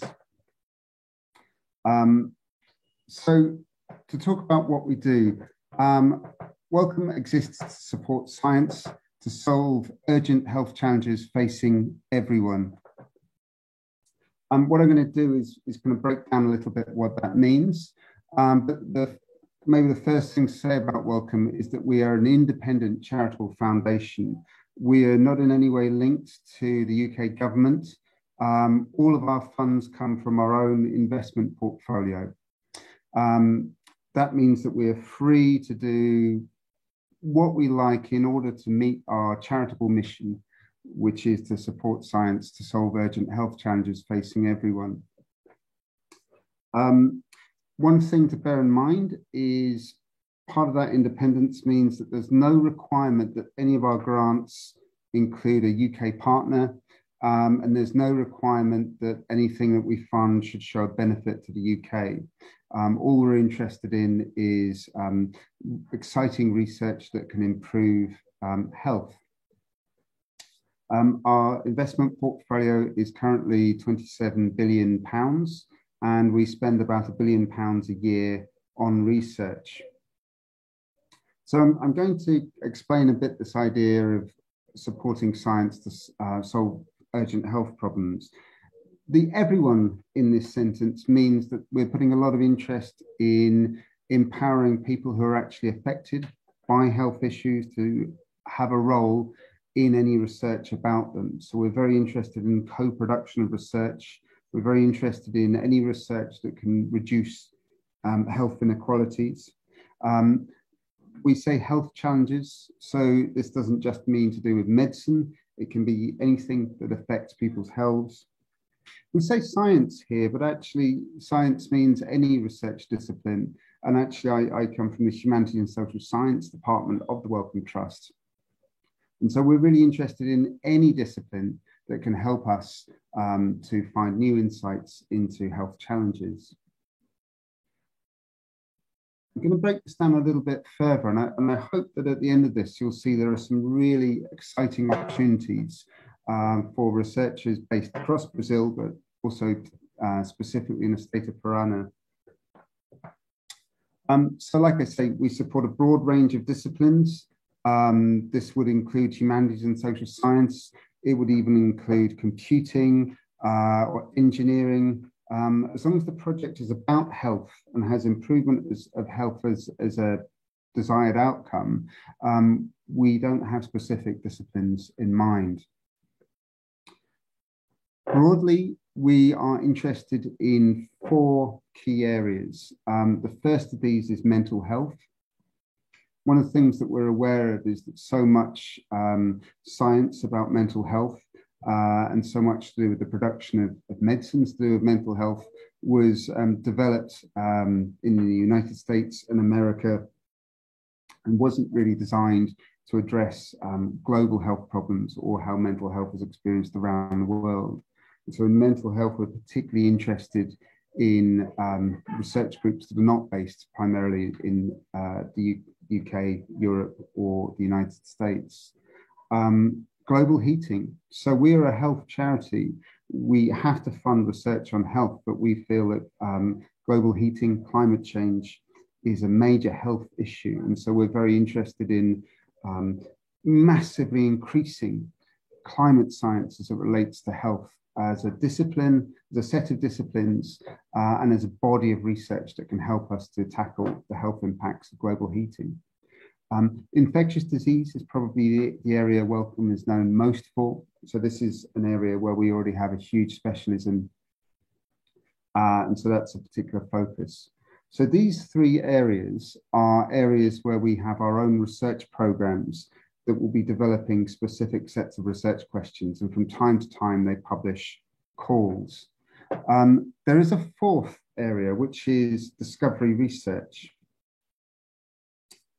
So in discovery research, this is where you tell us what the research question is. We don't have expectations about it being from a certain discipline. We don't have quotas for disciplines. We don't have quotas for coming from a specific area. Applications led by applicants from Brazil are entirely eligible in these schemes. The scheme's divided into three areas: early career, and actually there are a number of early career researchers based in Brazil currently funded by Wellcome. Mid-career, so this is for people who actually find that there aren't enough kind of specific opportunities for people who are not still at the early stage and not quite at the stage to be competing for the largest grants. So this scheme is designed to help them. And lastly, our Wellcome Discovery Awards. So these are for much larger projects, still primarily for projects rather than programs. So you have to have a specific set of research questions in mind. We're very flexible on the duration. So these can be up to 8 years long. And it's also flexible on scale. So if you think you need several £million to do that, absolutely fine.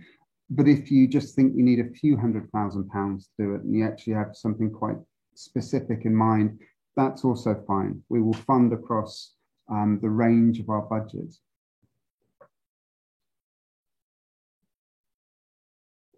I'm going to give you a few examples of things that we've funded in Brazil, just to give you a sense of what's been funded previously. But I would ask you not to see this as a kind of model for what we expect. Like I say, we are incredibly open-minded about what disciplines and what topics people look at. So we fund the Pelotas Birth Cohort Study. Wellcome actually has spent £120 million on longitudinal population studies across the world. My understanding is this is actually the largest and longest birth cohort study in a lower middle income country. It's worth saying about this that it highlights one of the reasons why we often fund research, which is this cohort study was brought into being because so many cohort studies and so much research that uses them were originally in the United States or Europe, and actually didn't really take into account the kinds of issues faced in low and middle income countries. So this was a pioneering cohort study in that respect, and we've been very proud to continue to fund it. Another example here is about the health of indigenous peoples. This is based at Fiocruz. The principal investigator is Ricardo Ventura Santos. One of the exciting things about this was it looked at the way in which activism amongst indigenous people could shape health policy. One of the things about both of those grants that I've mentioned there is they were both awarded through our discovery research mode. So these are people who entered a competition with, and that competition would have included applicants from the UK, Europe, and so on. And these were funded through those discovery research schemes. So this is why I'd very much encourage you to be thinking about those schemes. My last two examples here are more specific pieces of work that we've done. We fund an epidemics ethics network, which is led by the WHO and includes Fiocruz, Johns Hopkins, and the University of Oxford. The idea behind the Epidemic Ethics Network is to provide a network for bioethicists to be ready for epidemics when they come up, to share best practice. The network was very involved in Zika and is, of course, very involved in COVID as well. CEPI, the Coalition for Epidemic Preparedness Innovations, is another area that we've funded heavily into. We fund a range of networks. This is just two to give you an example of. My last example here is our Snake Bites program. Wellcome developed a program of £100 million to help develop new technologies in developing antivenoms for snake bites. And Brazil has been a large part of our interest there. So there are some quick examples. And that brings my presentation to close. I don't know if you wanted questions now or questions are coming at the end.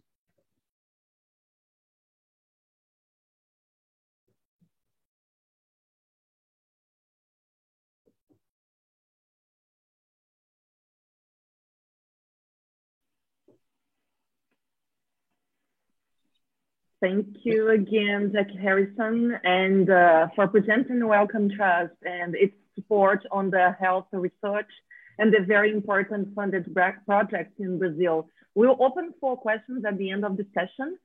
So from now on, I'd like to invite our presenters here, Francis and Melissa. They'll have a joint presentation, so I'm going to introduce you both right now. So Dr. Francis is the lab specialist in emerging economies in Innovative UK, part of UK Research and Innovation. Innovative UK is the UK's innovation agency. It seeks to drive productivity and economic growth by supporting businesses to develop and realize the potential of new ideas, including those from the UK's world-class research base. Francis works within the Emerging Economies team at Innovate UK, supporting innovative businesses to contribute to reducing global inequality, creating prosperity, and solving global challenges that society faces, working in partnership with businesses and organizations overseas. Francis' background is in biosciences. Before joining Innovative UK, she worked as a research and development scientist in both the industry and academia. So thank you, Francis, for joining us. And Melissa Walker, obtaining her PhD from King's College London in molecular immunology. She joined the UKRI Medical Research Council, MRC UK, in January 2019.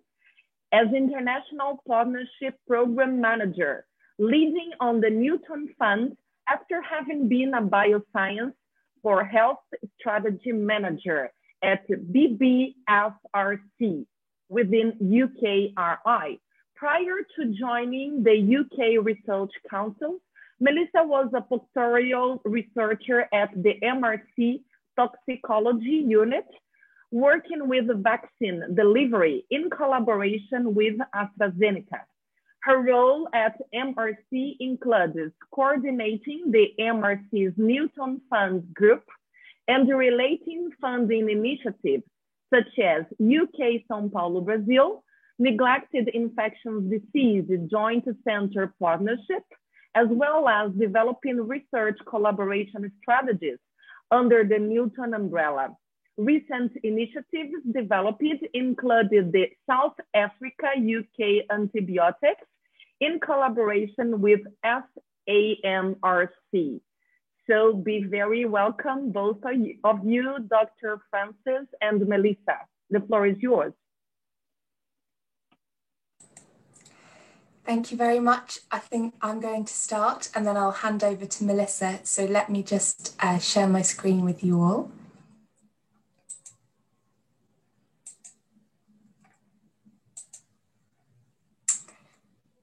Can you see? Yeah, it's working. It's on the show. Thanks. Brilliant. Thank you very much. So thank you for the introduction and for inviting us here to speak with you today. As the introduction has said, I'm here representing Innovate UK, which is part of UK Research and Innovation. And so as not to repeat ourselves, I'm going to give an introduction to UK Research and Innovation, and then I'll speak about Innovate, and then Melissa will speak about some of the Medical Research Council activities. So UK Research and Innovation, or UKRI, is a non-departmental public body. So unlike our colleague from the Wellcome Trust, we are funded by the UK government. And we work with the government to deliver over £7 billion a year in research and innovation funding by partnering across academia and industry to make the impossible possible. And we work through the UK's 9 leading academic and industrial facing funding councils to create knowledge with impact. So you can see on the graphic here the different funding councils that make up UK Research and Innovation, including the Medical Research Council and Innovate UK. UKRI's vision is to build a research and innovation system that is fit for the future and able to respond to economic, social and environmental change on a global scale by delivering new ideas and technologies, helping the UK's world-class research base, supporting businesses to stay at the cutting edge, and promoting discussion about research and innovation. Innovate UK seeks to drive productivity and economic growth by supporting businesses to develop and realise the potential of new ideas. And we connect those businesses to partners nationally and internationally, customers, investors, and we fund research collaborations to accelerate innovation and drive business investment into research and development across all sectors of the UK economy, across value chains and across regions within the UK. As the UK's innovation agency, Innovate UK are at the heart of delivering the UK's industrial strategy and the target to increase the UK's research and development expenditure to reach 2.4% of GDP by 2027. And we support companies of all sizes with the ambition to scale and grow in the UK and into global markets. To grow and scale successfully, UK companies need to access knowledge and develop new partnerships globally. And at Innovate UK, we support UK businesses to go global through a number of different schemes and programs, working in partnership with international organisations. These include global expert missions and global business innovation programs, which help to build strategic partnerships and provide deep insight into the opportunities for UK innovation and to shape future bilateral collaborative programs. We also have a variety of support and networking opportunities for UK businesses, including Innovate UK Edge and the Knowledge Transfer Network, which provides specialist networking and access to advice for businesses across all sectors and those seeking to internationalise. As well as those networking and support activities, Innovate UK offers funding for collaborative research and innovation activities. Some of those are funded under the Newton Fund, which other colleagues have spoken about already today. and also the Global Challenges Research Fund. These two funding sources form part of the UK government's commitment to official development assistance. So programmes supported by those funds work in partnership to support economic development and enhancing social welfare in the countries that we partner with. And Innovate UK has collaborated quite extensively, as we've heard, with Brazil under the Newton Fund. So I'm going to speak a little bit more about those activities now. So again, as we've heard from colleagues previously, the Newton Fund has 3 pillars, and Innovate UK is responsible for delivering on the UK side the translation pillar. So Innovate's commitment here is to create collaborative solutions to development challenges and strengthening innovation ecosystems, recognising the critical role that UK organisations could play in both building innovation capacity in local businesses and in bolstering the innovation ecosystems of our partner countries.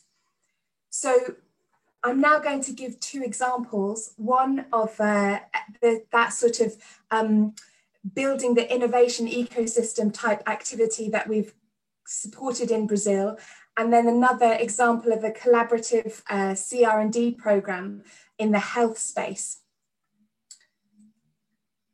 So as well as delivering those research and development programs, Innovate is also delivering activities that support innovation capacity building across the innovation ecosystem. So one of those programs was the Global Innovation Policy Accelerator, which was a 9-month executive development program driven by the challenges and needs in our partner countries. So we worked with other countries, but Brazil is the example here. Drawing on the diverse innovation policy expertise across the UK innovation ecosystem to feed into that. To date, the Global Innovation Policy Accelerator has worked with 17 teams of innovation policy directors drawn from 70 agencies and ministries across 11 different emerging economies. Through the projects, events, and workshops, this programme has reached over 1,000 people on 3 continents and connected with officials from over 40 different UK innovation policy institutions and organisations. So in 2019, we ran a cohort with 26 senior Brazilian innovation policymakers, drawn from a wide variety of agencies and organisations across the Brazilian innovation policy ecosystem. And each team of policymakers visited the UK twice for an intensive week, and through the carefully structured programmes, we introduced those policymakers to a new suite of policymaking tools, techniques and approaches developed in a collaborative innovation policy project, which they were then supported to deliver across 9 months, both in the UK and Brazil. So our evaluation has shown that the programme in Brazil has successfully built some capability within the Brazilian innovation policy system and fostering a new network of innovation policy expertise and strengthen connections, which I think is really important, strengthen the connections between the UK and Brazilian innovation policy systems. So we understand more about the context in which the 2 countries are working. So that's some of the innovation ecosystem capacity building work that Innovate is interested in. Now I'm going to talk about stimulating business-led innovation partnerships. So in collaboration with these Brazilian organisations, Senai, MDIC and BRAPI BNDES, Innovate UK have invested around £4.9 million since 2016, aiming to address critical challenges in the fields of energy, water, waste management, urban development and healthcare. And we've delivered on those themes through 2 competitions for business-to-business collaboration between UK businesses and Brazilian businesses. These two competitions have funded 10 innovative projects, bringing together 47 unique companies, research organisations and academic institutions from the UK and Brazil to develop new products and services that address challenges and contribute to socio-economic growth and development in Brazil. And you can see some of the sustainable development goals that we've been targeting there at the bottom of the slide. So I'd like to finish with a specific example of a really successful collaborative research and development programme between Innovate UK and Brazilian partners. And that project is Citizen. So this is one of the outstanding projects led by Inavia Ventures in the UK and Industrial Eye in Brazil. So with a rapidly aging population in Brazil, this project aims to address the growing challenge of providing effective and affordable healthcare services to elderly and vulnerable people by utilising data and innovative AI to develop a digital platform for remote monitoring of chronic disease patients. Using citizen-centred information about demographics, healthcare systems, location, and personal experiences, the team working on the project together created a patient smartphone app that can be tailored to the individual care plans set by doctors. This includes reminders to take medication, medical readings, and making appointments, as well as personalised diet and exercise options. This app connects to the doctor dashboard, which supports the doctor to make actionable decisions about the patient's health based on real-time patient information. So this technology is currently being deployed in Sao Paulo at the Hospital das Clínicas da Universidade de Sao Paulo. I apologise for my pronunciation, within the Heart Institute at the hospital there. The project also developed a Citizen Explorer platform that heat maps Sao Paulo neighbourhoods according to how accessible local services such as healthcare and transportation are for the residents with different mobility options. This provides information for policymakers in city planning, such as urban planners and developers, and increased insight into the most effective ways to improve the reach of city services in order to meet the needs of local communities. As a result of this project, the lead partner on the UK side was selected under the UK government's Department for International Trade as one of the top UK digital firms for export as part of the UK's 2020 Digital Health Playbook. And that comes from that collaborative working with Brazil and already having those partnerships in place and the utilization of this technology in Sao Paulo. Okay, so I'm going to finish there because I think that's a fantastic example of how the UK and Brazil can work together in innovative solution development. And I'm going to pass over to Melissa now to speak to you a bit more about the work of the Medical Research Council. Thank you.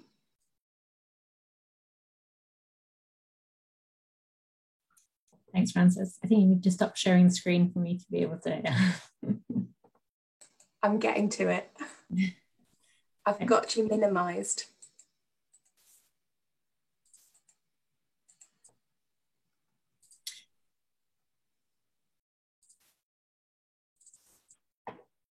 Okay.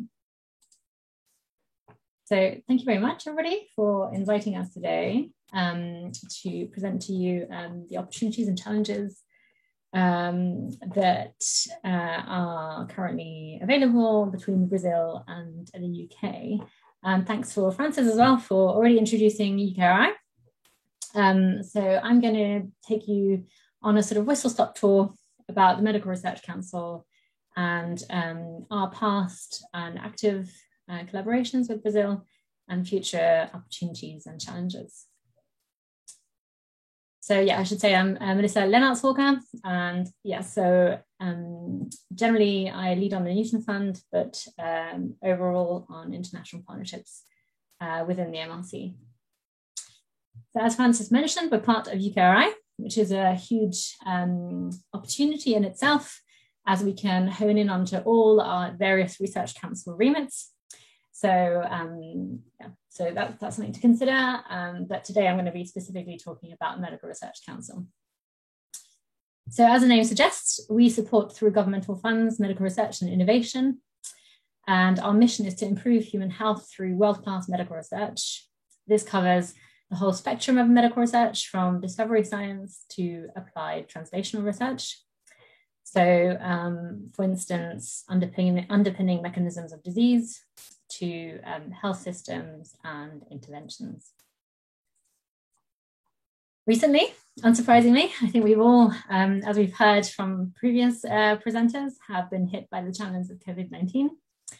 So our portfolio has rapidly expanded to englobe COVID-19 research, and we've played a key role in supporting the global effort for COVID-19 research. We notably funded or co-funded the Oxford vaccine, which is also known as the AstraZeneca vaccine development program, and also co-funded the recovery trial, which was key in finding that dexamethasone is a facilitating recovery drug, and also that hydrochloroquine was ineffective in clinical use. On the international scale, I co-ran the global effort on COVID-19, so the GECKO Health Research call last summer, in collaboration with the Department of Health and NIHR. And also we contributed to the UKRI's Agile Research and Innovation response to COVID-19.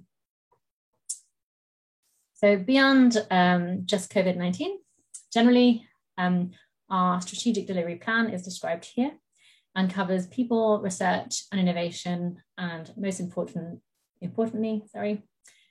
fostering collaboration. We focus on 7 health themes, which include global health, and that's very close to our hearts. And so I'll focus around, our work in the international team obviously focuses more around that pillar. Our global health work, or our international work, is broadly split into 2 sort of sections. Our global health work, which is mainly collaborations with low and middle income countries. So for instance, we have 2 research units, one in the Gambia and one in Uganda.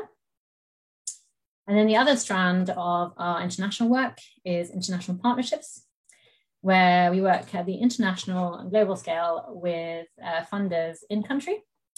And as you can see in Brazil, this is mainly through FAPESP and the CONFATs. So very happy to be here today and celebrate those collaborations. So this international work is also reflected in the publications that have stemmed from the research that we funded. It's spread across the globe, and as you can see, there's a strong representation here from our Brazilian collaborations. So they're particularly impactful, I think, international work with Brazil. So that was a whistle-stop tour around what the Medical Research Council is currently doing, or presenting who we are.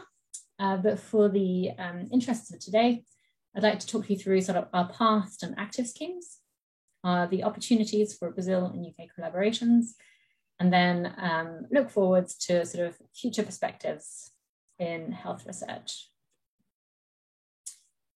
Okay, so Newton Fund has already been mentioned today, so I'm not going to elaborate too much, but essentially it's our one of the main bilateral funding mechanisms that we have to work with Brazil. And so in the past, we've funded more than 5 initiatives, going from the Zika Awards, in which actually we collaborated with the Wellcome Trust, looking at the spread and the basic research around the Zika infections. We've also funded some initiatives on neglected infectious diseases, down to sort of more broader health systems research networks. So yeah, many of these have already been highlighted by Flavia. So again, I'm not going to go into too much detail, but they do represent more than 200 co-funded grants, in representing an investment of more than £19 million. And we're glad that these were really spread across the different regions of Brazil, as they were in collaboration with many agencies, including actually the Araucaria Foundation. So it's a good spread across Brazil. So FAPESP and the Sao Paulo region tends to be our predominant collaborator within Brazil. These have shown to be highly impactful and increasingly so, as you can see from the increased number of publications and also impact factors. I haven't got a graph for that one, but you have to take my word for it, stemming from these research collaborations. I think a really exemplary instance of the impact of the Newton Fund and international collaboration has been the CADI project. So this is the Brazil-UK Centre for Arborovirus Discovery, Diagnostics, Genomics and Epidemiology. This was co-funded by the MRC and FAPESP and led to the rapid sequencing and identification of the new variant known as P1 in Brazil. And generally, they have been instrumental. So this project and linking up to other networks actually that we've heard about today. So they've been really instrumental in leading on the fight and the surveillance and public health effort against COVID-19 in the last year and a bit. Okay, so that's been sort of our specific initiatives. But also previously mentioned by the Wellcome Trust, actually, we also are represented with other Brazilian organizations on global health alliances. So including the Global Alliance of Health Research Funders, which is GACG.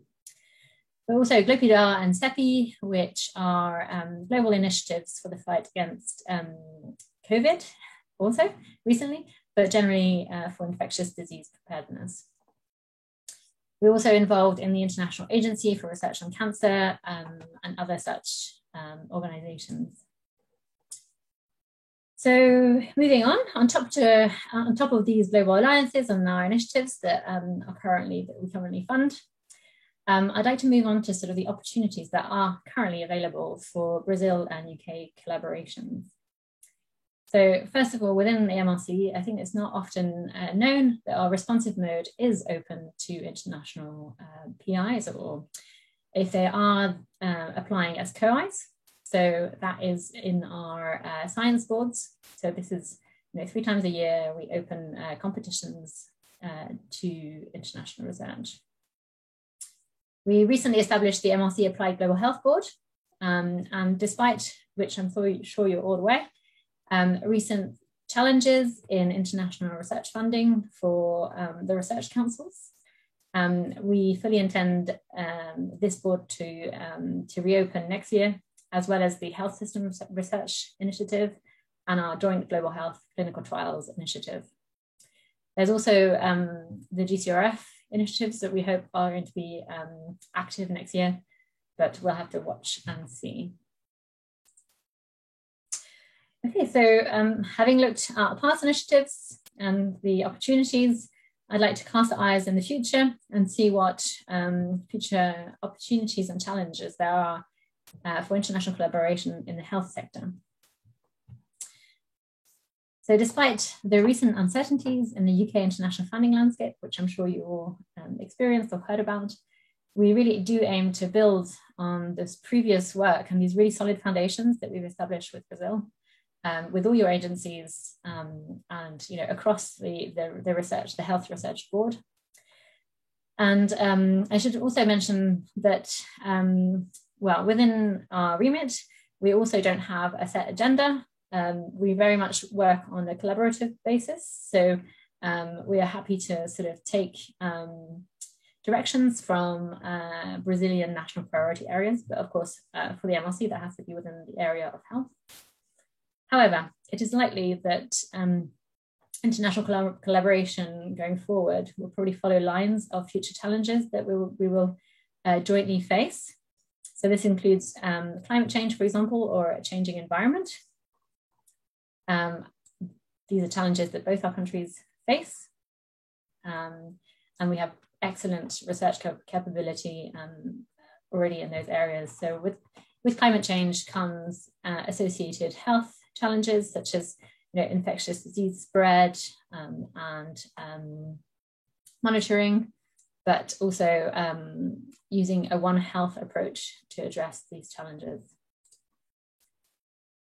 So this is also a challenge in terms of change of demography, as both our populations age, and as Francis mentioned, we're already addressing that in certain activities, but also as our populations move and transform into a more sort of urban environment. And these challenges were actually quite well summarized in a recent activity that took place in Sao Paulo, actually, with the Academy of Medical Sciences, and they published this report on urban health research in Latin America, which was very interesting and provided some recommendations as to future directions in health research. But again, we are open to sort of taking leads on national Brazilian priority areas, of course. So yes, so these future challenges could be addressed, and we could start to address them by using innovative health technologies and approaches. But we also firmly believe that a multidisciplinary approach is key to addressing these challenges in a ever increasing, ever complexified, if you like, world. So yeah, I think the innovation, technologies, and multidisciplinarity will be key to us jointly facing these challenges together. So I'm aware that we're running a bit out of time, so I might have sped through those slides. But if you've got questions, I'm happy to answer them. I don't know if the organizers have organized a session or Q&A later, but I'm happy to answer them for the Medical Research Council. Thank you very much. Thank you so much. Thank you so much, Dr. Francis and Melissa, for bringing us the overview of UK research and innovation, Innovative UK and the Medical Research Council, besides reflecting the challenges for future collaboration with us. So I'd like to invite Mr. Marcio Espinosa to open a dialogue with our panelists. I think I would like to invite you all to open your cameras as well. Invite also the team of the British Embassy and the British Council, please. So you're very welcome to join our dialogue from now on.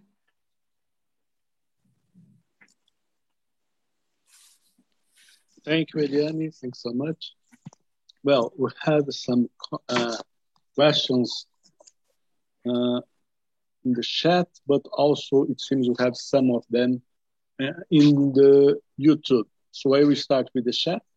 Please, some of them are identified who should answer or try to answer, and some of them are not identified. So feel free to contribute to this discussion. The first one is from Professor Alexandre.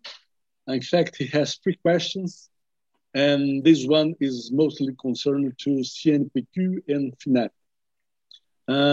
What should be the strategies used for the agencies to support artificial intelligence in health in collaboration with the UK agencies? Marcelo, if you want to start, or Professor Zaira. I can repeat.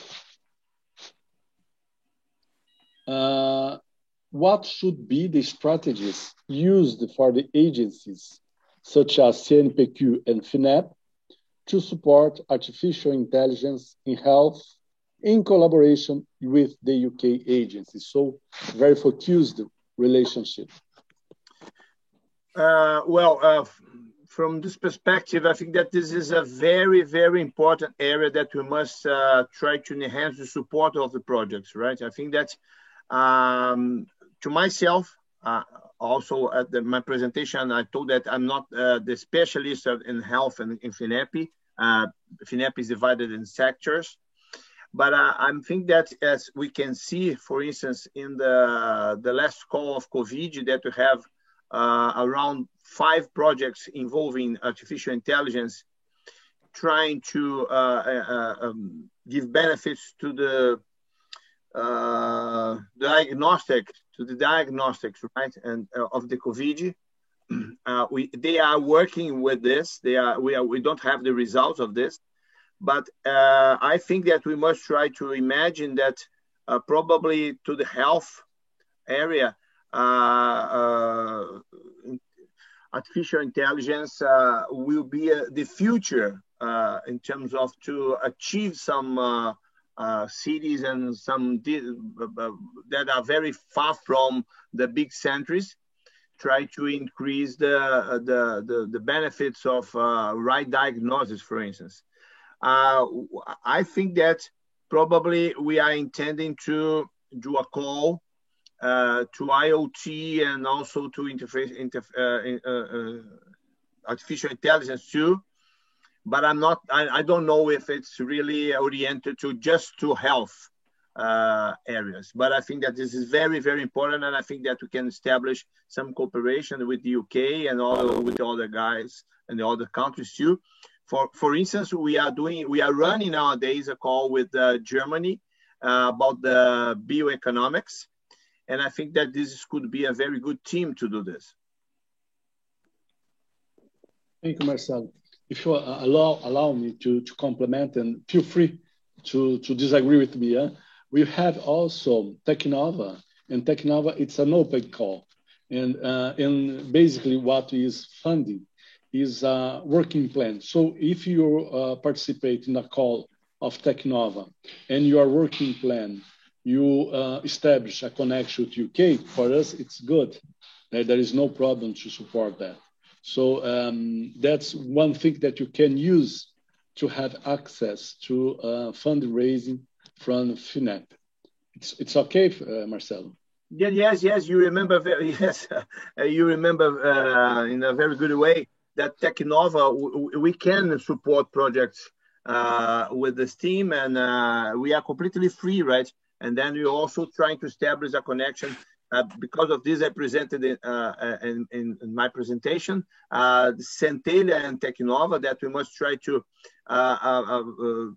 get some contact with the UK and other countries, getting the benefits of this partnership.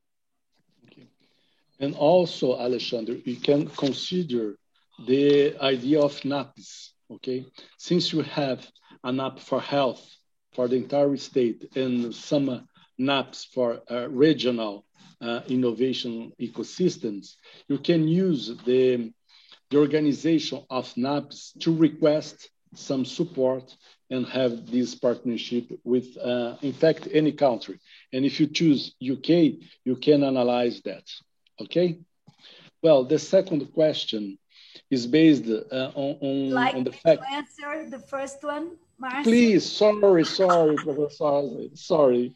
Just sure. Very briefly, from CNPq's side, health and artificial intelligence are two priorities, certainly.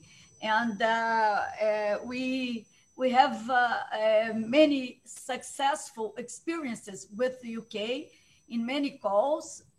We know that we have a very strong network with our researchers in Brazil and researchers in UK, as also institutions. So I believe that we don't have at this moment a new different strategy. We just want to have new budget. That's really a very important point. Now we hope that with the resources of FNDCT, a new possibility of funding, we can move on these two priorities more and enhance with the UK the possibilities of new possibilities of collaboration, that we have already the frameworks, the main frameworks to know how to do. We know that we have great potentiality to work together. We consider a very important partner, UK and its institutions and researchers, and we can move on this and continue on collaborating and promoting new opportunities for researchers, industry, and institutions in Brazil. But we know how to do. At this moment, we can plan, and we are looking for new budget, new fundings in order to be able to fund even more collaboration in these two absolutely priorities for CNPq and also for the Ministry of Science and Technology. Thank you. Thank you, Professor Zaida. And well, I think that you can also add, Alexandre, that you can, well, the idea of soft landing strategy, behind that, there is the idea also of a joint call that can be constructed between Brazilian side and UK side, and more specifically with Paraná State. So we can work on that, and we hope that can foster this partnership that you are asking for. Well, the second question is based on the fact that bioinformatics in Paraná is very important, and we have 3 post-graduation courses or programs that we use. That the post-graduation programs for Master in Science and PhD graduation. So in this sense, Alexandre asked how these programs could help this relationship with UK. I think that this question should be better for you, Alexandre. I would like to ask you that. How you can help us, okay? But I think that, well, you had in the past the print program, and I think, I don't know where are these bioinformatics programs, but I think they are not covered by print. That's it? I don't think so. Maybe UFPR in Curitiba. Just UFPR, one of maybe. them? One of them, yeah, one, so, I think so. So this one specifically can use print support. I think, okay? But let's also try to understand if you have other possibilities. Okay? Thank you. Marcelo and Professor Zaida, if you would like to say something in this sense. In fact, it's the support for post-graduation programs mostly concerned with CAPS. That's it. Huh? So CAPS is not here, but well, we can say on behalf of CAPS that we are just starting a program, PGBR, I'm not sure the name, PGBR with CAPS, in which we identify several scholarships that can be used by the postgraduate programs. And I'm not sure if some of your programs or bioinformatics programs will receive some of these scholarships, but you can use that to establish some research or some research that is interesting from your side and also from the UK side, okay? So you have, yes. Oh, I'm sorry, please conclude, I'm sorry. You can just take a look on that, this program, PGPR, okay? And try to see if you have some scholarships on this. I'm almost sure that bioinformatics, health will receive a lot of, some of these scholarships. And if you want to use that to establish or to focus in a domain area that's from interest of both sides, that will be very nice also. Professor Zaida, please. I just want to add that CNPq fund projects mainly that are developed in the post-graduate programs.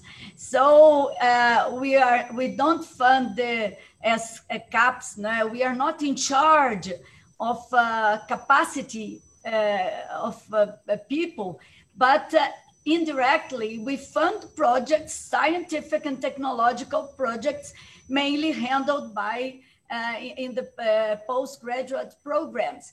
And also, as I mentioned in my presentation, we have the National Institutes, INCT,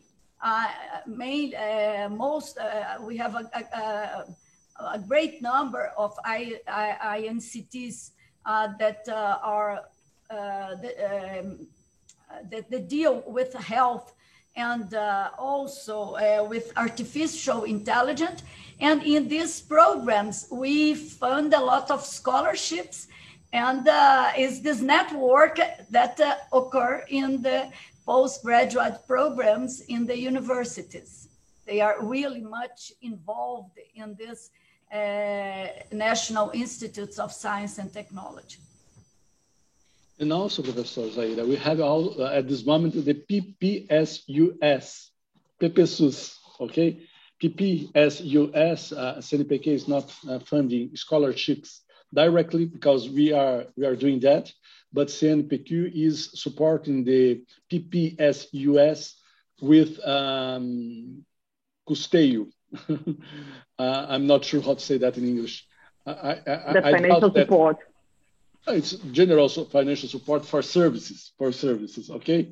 So, and also for equipments, support for equipment. So you can take a look also on PPSUS, okay? It's a lot of money, it's a good money that's supporting the research, specifically on public health. And I'm sure that bioinformatics has its place on that. And the third question, if there will be any initiatives, a joint grant call or similar to encourage PR-UK collaborations?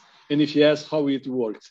That is the base of our proposal, Alexandre. We would like to have a soft landing strategy, a joint call, okay? It will work like others we have, for instance, with Canada, MyTex, okay? If you would, we would like to use this model maybe to start a collaboration. So if you are interested, I will be glad to have you in the task group to work with, okay? Of course, it'll be a pleasure. Thank you. Thank you. Thanks so much. The fourth question is from Rogerio Vaz. We have a very nice institution in Paraná. We call in English, what is the translation for Pequeno Príncipe in English? Small Prince? Little Prince? Okay. And this institution is related to the Faculty of Health, and they are asking if you are eligible for funding. Yes, you are eligible, and from the Fundação Araucária side, and at this moment you received some scholarships for that, okay, based on that. But you have some specific requests you can send to us. We are trying to understand what is the eligibility criteria, maybe that was not being fulfilled, and you need to work on that. Basically, for scholarships on PBIC, PBEX, you are always eligible, okay? From Araucária Foundation side. If you are talking about the other institution side, we need to look on that. But Professor Zaira, feel free also if you have some concerns, and Marcelo, if you have also some concerns on that.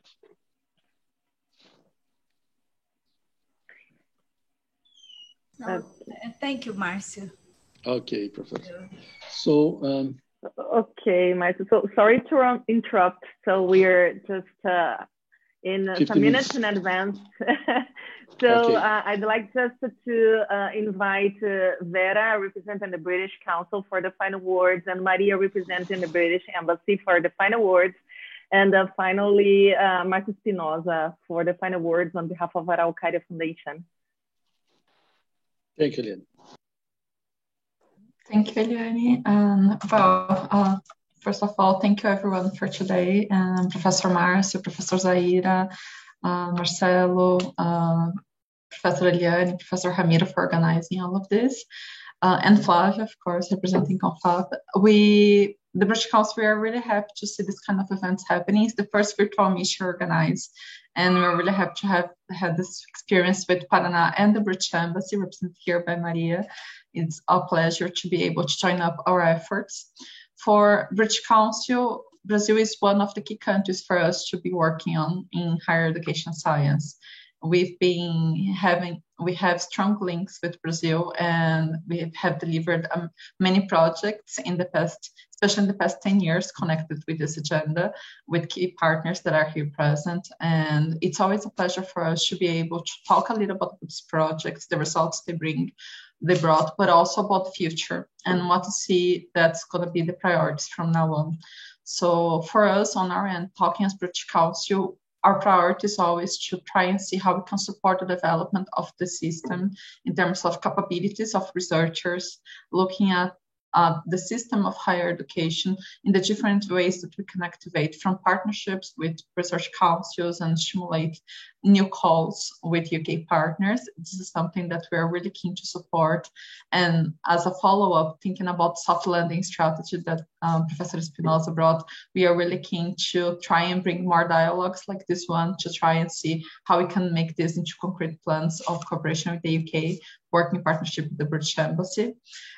We also have a keen focus on continuing to promote capacity building, connect especially with women researchers, and this is an agenda that we are very happy to be supported by CNPq and the work that we'll be doing with Gender Summit and many other things that we're planning for this year. And we've been also talking a lot about working with science as a with a holistic approach. So talking about science in schools, talking about the development of girls to enter STEM, and once women are at university, how we can further support them with capacities, with a structure that's gonna take them to further positions.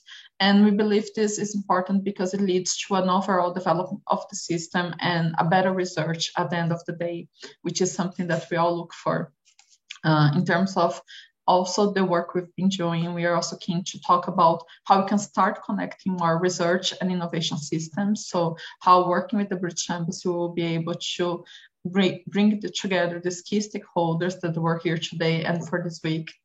So I would like to thank Paraná again, and in the case of Professor Eliane Espinosa and Professor Ramiro for your initiative.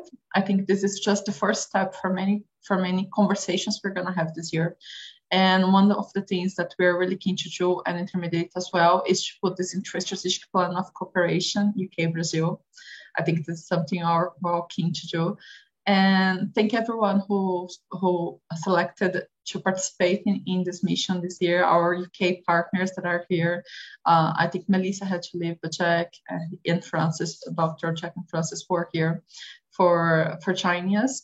And I hope everyone found something to collaborate on, and we will be talking with everyone afterwards. So thank you so much. So thank you, Eliane. Thank you, Vera. In the name of the UK government education team, I would like to thank you all for joining and for the great contributions we had not only on the session, but throughout all the week. I believe this event has been an amazing opportunity for increasing and strengthening the links between the UK and the Paraná state in such a critical sector that is health. Hopefully it will spark further partnerships between different actors in Brazil and the UK who are key to advance in healthcare development. We strongly believe cooperation and research are essential for overcoming common challenges in both countries. So I would like to thank the Fundação Araucária, Professor Eliane and Professor Ramiro, and also the British Council for this partnership and opportunity for collaborate in such an important event. I will leave my contact details as well as the UK education team in the chat. So if anyone wants to get to know how you can collaborate with us in areas such as internationalization of higher education, research and innovation, English language training on education technologies, please feel free to reach out. Thank you all for joining, and I wish everyone a great week.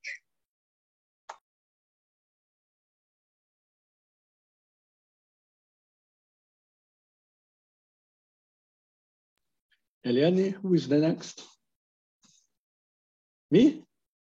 Oh, okay. It's you for the final words, Mark. Oh, a great, a huge thank you for everybody here. And a special thank you from Professor Zaira for your time, for your kindness with Paraná State. Marcelo Camargo, also both Marcelos, okay? So our great thank you. And the other Brazilian sites, okay, the other Alexandre Pascoal and other partners from the local side. Vera, again, very thank you for the British Council intermediation with this, that make available, possible this meeting, this mission. Maria Salles, again, also thank you so much. And again, a special thank you to Francis and UKRI team. Okay, it was very impressive, all the content you bring to the discussion. And I'm sure that you can follow or go further on this discussion based on what you introduced here. So thanks so much. I hope that I didn't forget anybody, but and let's have a health week, a health month, and a health year. Okay, thanks so much again.